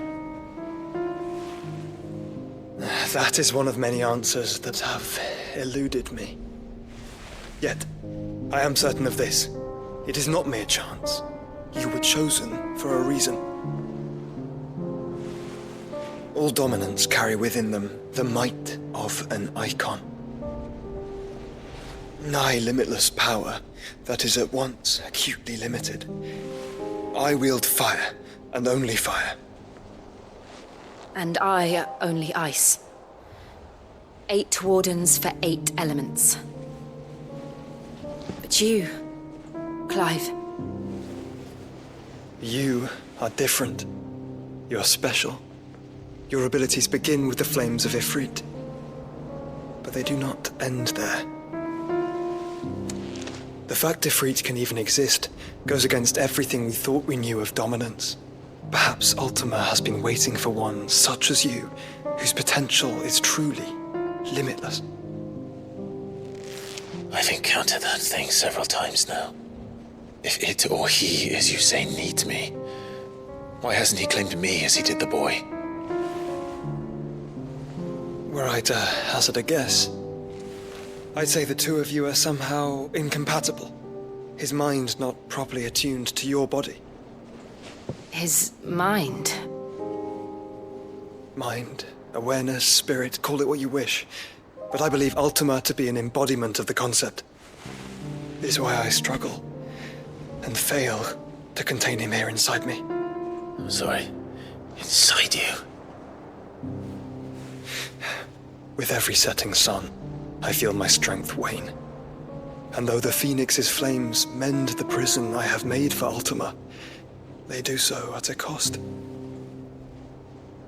We must find a means to bring an end to him before I meet my own. What were you thinking?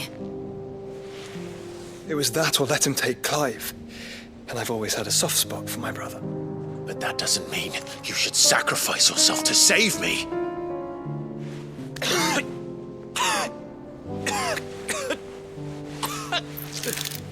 Joshua! Clive! It's Gav! There's an army of Akashic at the gates of Canver.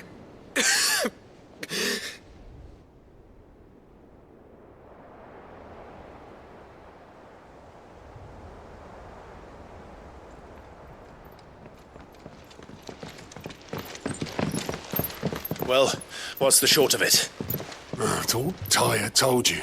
The capital of the Free Cities is under siege by an army of monstrosities. The city guard are doing their best to stem the tide, but numbers ain't on their side. What of Lord Byron and Mid? Were they able to escape?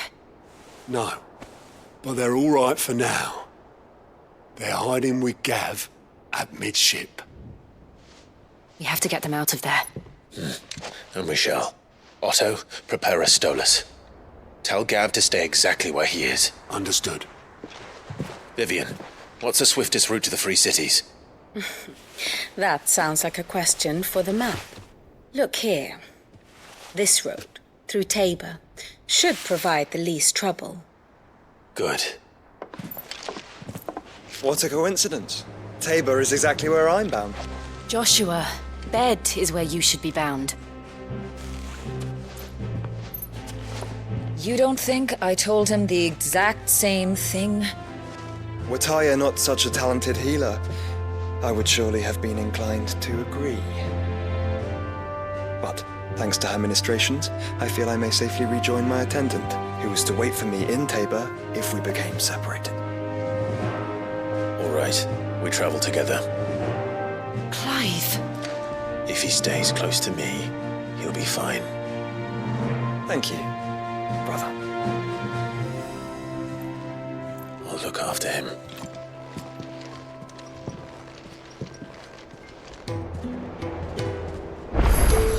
My attendant was with me in the Dominion before I primed. She would have watched the battle unfold and witnessed its outcome. I trust you'll be waiting for me in Tabor, where I can finally introduce you. You know how I feel about this, but your brother's stubbornness knows no bounds. I'm starting to think it runs in the family. Clive. What is it that you wish to learn?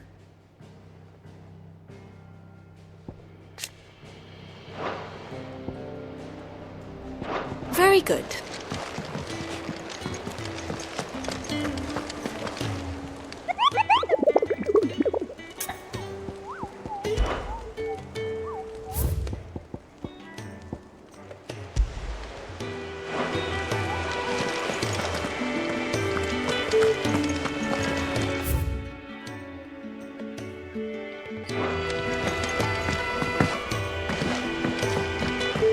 Did you see that?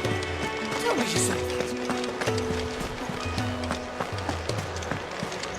Will we ever see the sun again?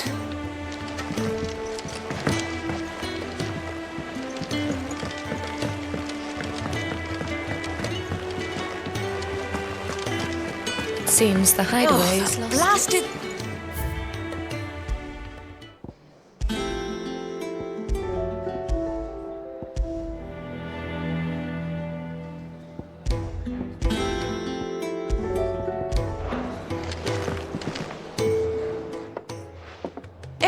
You put me in this situation, Clive. You can bloody well get me out of it. I need a hand with a recipe.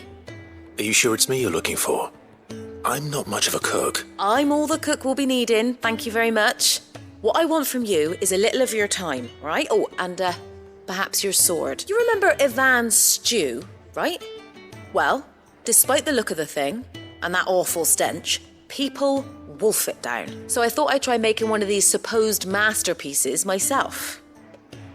Had a peek at the book and gave it a go, but, well... It wasn't as straightforward as you'd hoped. Yvonne had the same problem. Yeah, but this is my blooming kitchen, and I will not be outdone. So if you don't want to be seen as playing favourites, I suggest you lend me a hand. I've never been one to play favourites, Molly. And I would be only too happy to lend you a hand. So, what's on the menu this time? A fried mortress of skyworm. That's one heck of a name, innit? Recipe seemed easy enough to an old hand like myself. Thought I'd followed it to a T. Only, turns out skyworm livers and drake's mint are not what I thought they were. At least I hope they're not, given the rancid mess they made. Yvonne said the recipes in the culinary pilgrimage date back centuries. Who's to say the ingredients even exist anymore? Wow, that's a question for a scholar, wouldn't you say? Perhaps you know of one? Kindly old fella who haunts the shelves, maybe? Fine. I'll go and speak to Harpocrates. Perhaps he'll know something. And if he does, I'll see if I can find your ingredients for you. You do that. Lest we forget, you've got a reputation to uphold.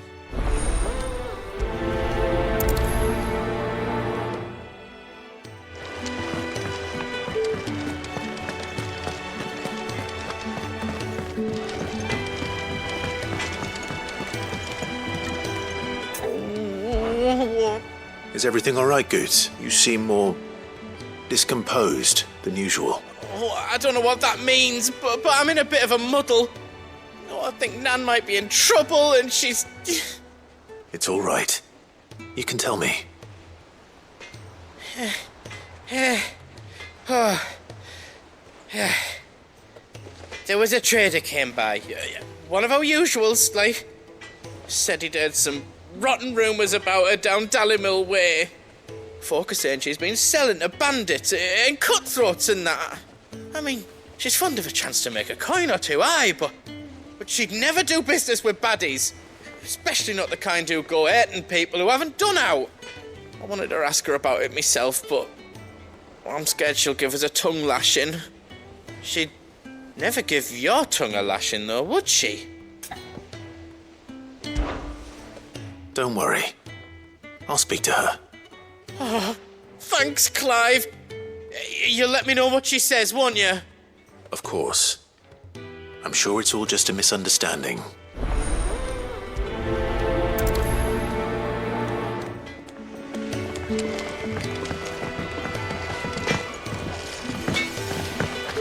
Did you see the pair that got hauled into time? Lady Karen. How's business? Not nearly as foul as the weather. You're doing good trade, then? Both in and out of the hideaway? Can't complain. Wait. What exactly are you getting at? Not once in 5 long years do you pay my affairs half a care, but here you are today raking me over the coals like a bloody popoto? Just asking. Out of interest. All right. I'm here because I was told that certain rumors have been circulating. About you selling weapons to brigands. Oh, are you? And who was it who knows me so well as to tell tales of my evil exploits? I didn't exactly hear firsthand. All I know is that someone in Dallimil has been spreading word to that effect. And what? You believe it? You think I'm profiting off the blood of innocents, do you? Look, I've done things I'm not proud of. Might be there were a time when I turned a blind eye to the wretchedness of the world so I could line my pocket. But that woman is no more. And you'd know that if you'd ever paid the slightest bit of notice. You're right, Lady Karen. I apologize. It was wrong of me to doubt you. No, it was. Now, I reckon you've got better things to do than pointing your do-gooding finger at a poor old woman. Of course. Good day.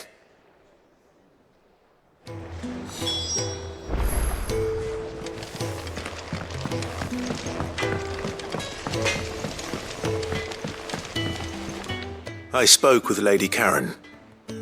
What did she say? That the rumors were unfounded, and that I was a fool for thinking they might hold any truth, along with some other things that made her feelings clear.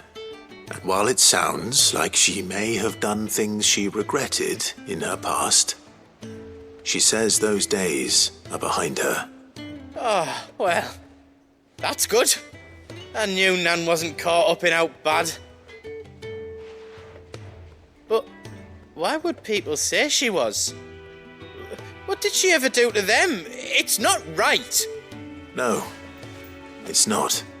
But people do things for all sorts of reasons. Perhaps we'll never know. Well, I'm going to find out. That trader, he said they were all talking about her in Dalimil.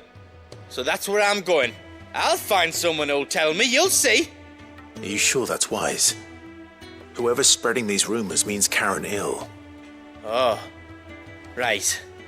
But that's why you'll be coming with me, isn't it, Clive? I suppose it is.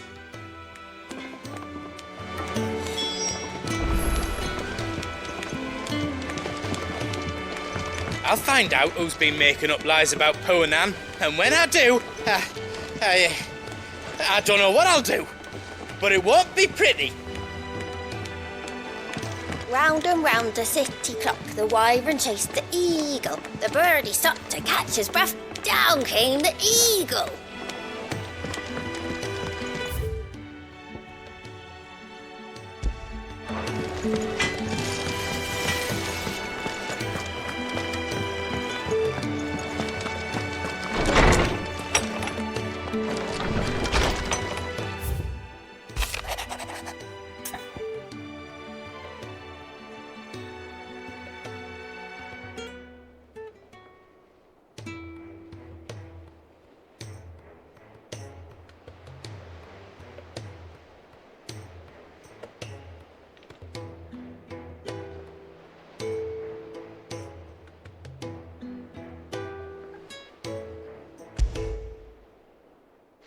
Rutherford.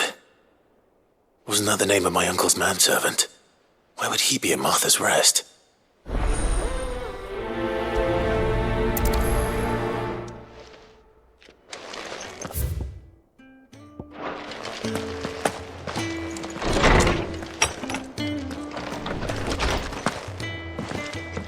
Did you see the pair that got hauled into Tyre? Seems the hideaways.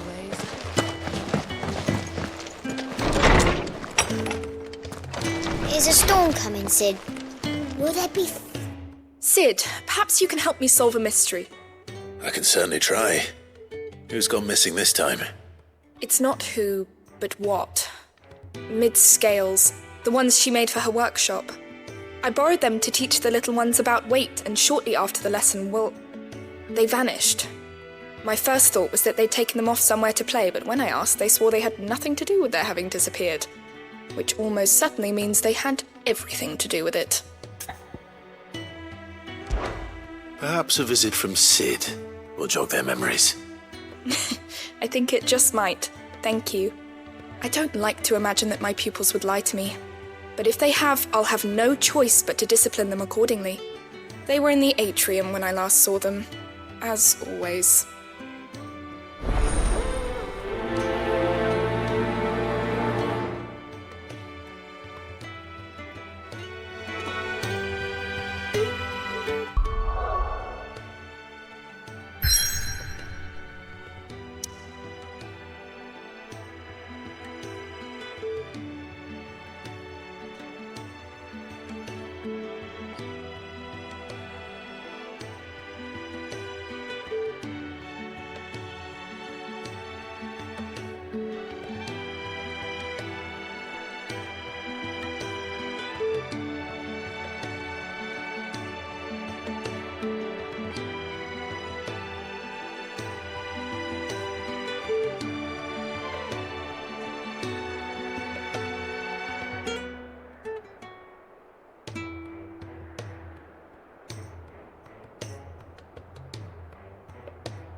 Lawsman Harpocrates, I've come to pick your brain if you don't mind.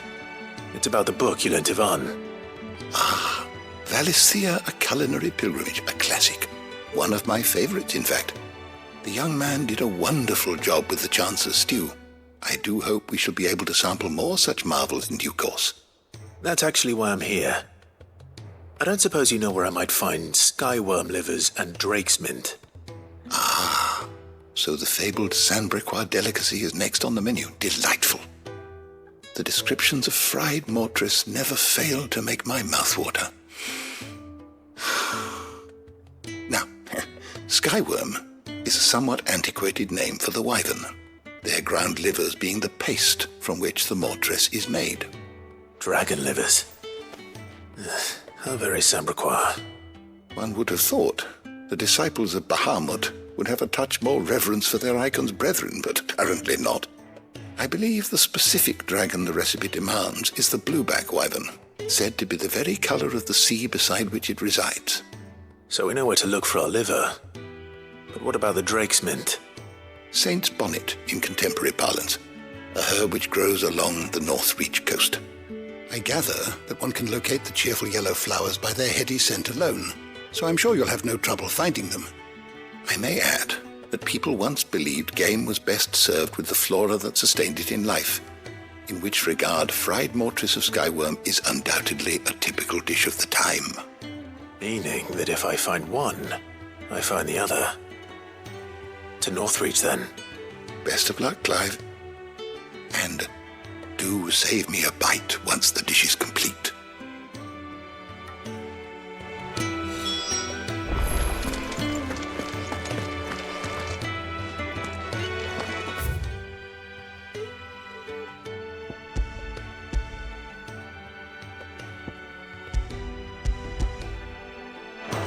Is a storm coming, Sid?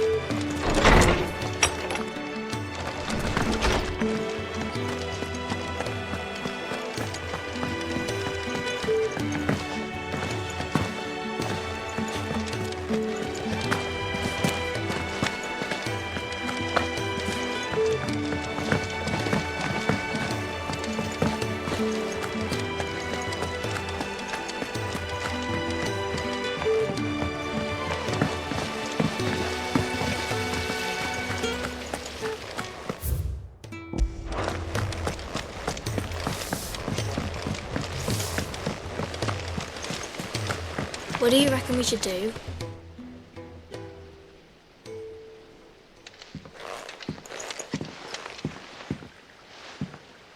Sid! Hard at your studies, I see. And what is that? It's not a set of scales, is it? No. Of course it isn't. Well, not anymore, it's not. Oh! And just how long hasn't it been one? We're sorry. But we didn't break them. We dismembered them.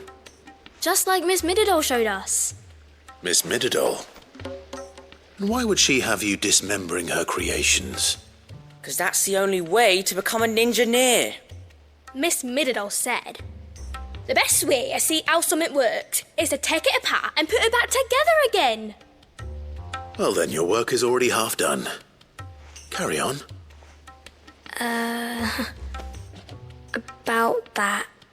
The taking apart was easy enough, but it's the putting back we can't work out. Speak for yourself. The heavy thing goes at the bottom. Then...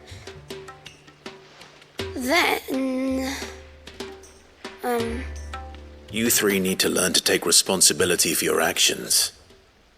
So let's have a look at these parts with fresh eyes, shall we?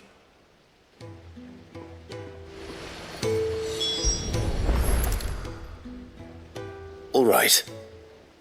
Everything here was once part of Miss Mididol's scales. Every piece has its own role to play, and each is just as important as the others. If even one of them is missing, the scales won't work. So let's think about what those roles might be. You already know one of the pieces, the body. Its role is to support everything else. But what of the others?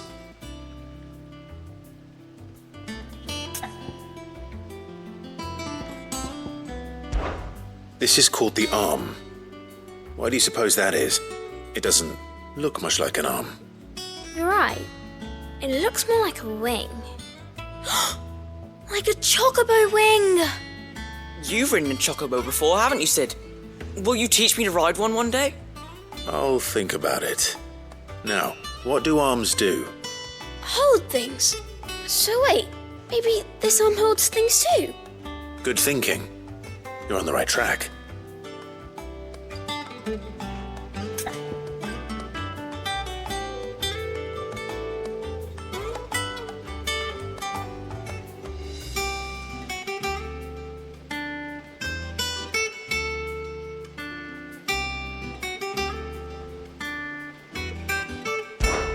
These round parts are called the pans. You all know what a pan is, don't you? I do. Molly uses them in the kitchens to fry bangers. But these aren't for frying bangers, you idiot. They're for weighing stuff. But what if I wanted to weigh Goots? I don't think he'd fit on that little thing. Probably not. What are the chains for? Holding the pans up? Well spotted. Which means something must hold the chains up in turn.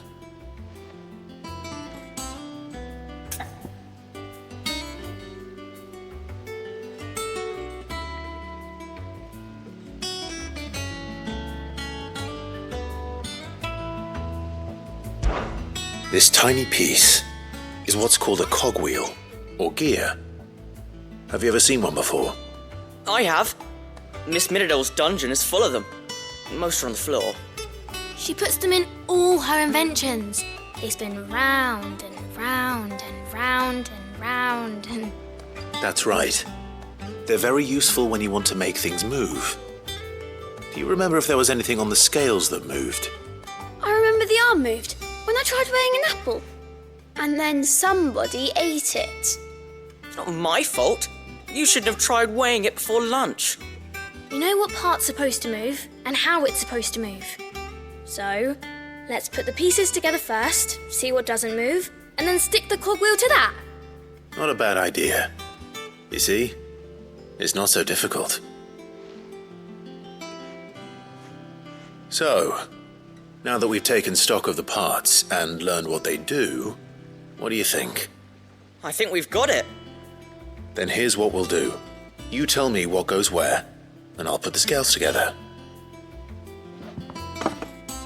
Well, obviously you need to start with the body. All the other pieces fit onto it, don't they? And the arms go on the body, just like real arms. Or wings, if you're a chocobo. And then the arms hold the pans by the chains. Very good. Let's see if that works. There. All finished.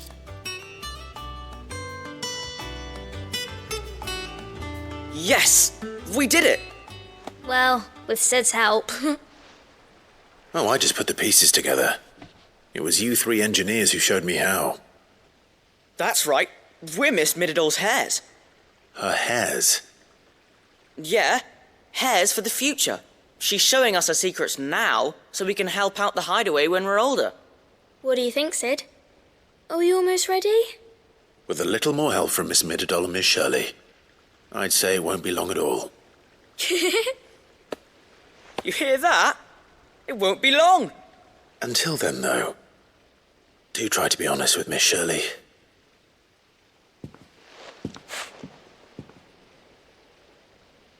Hey, look!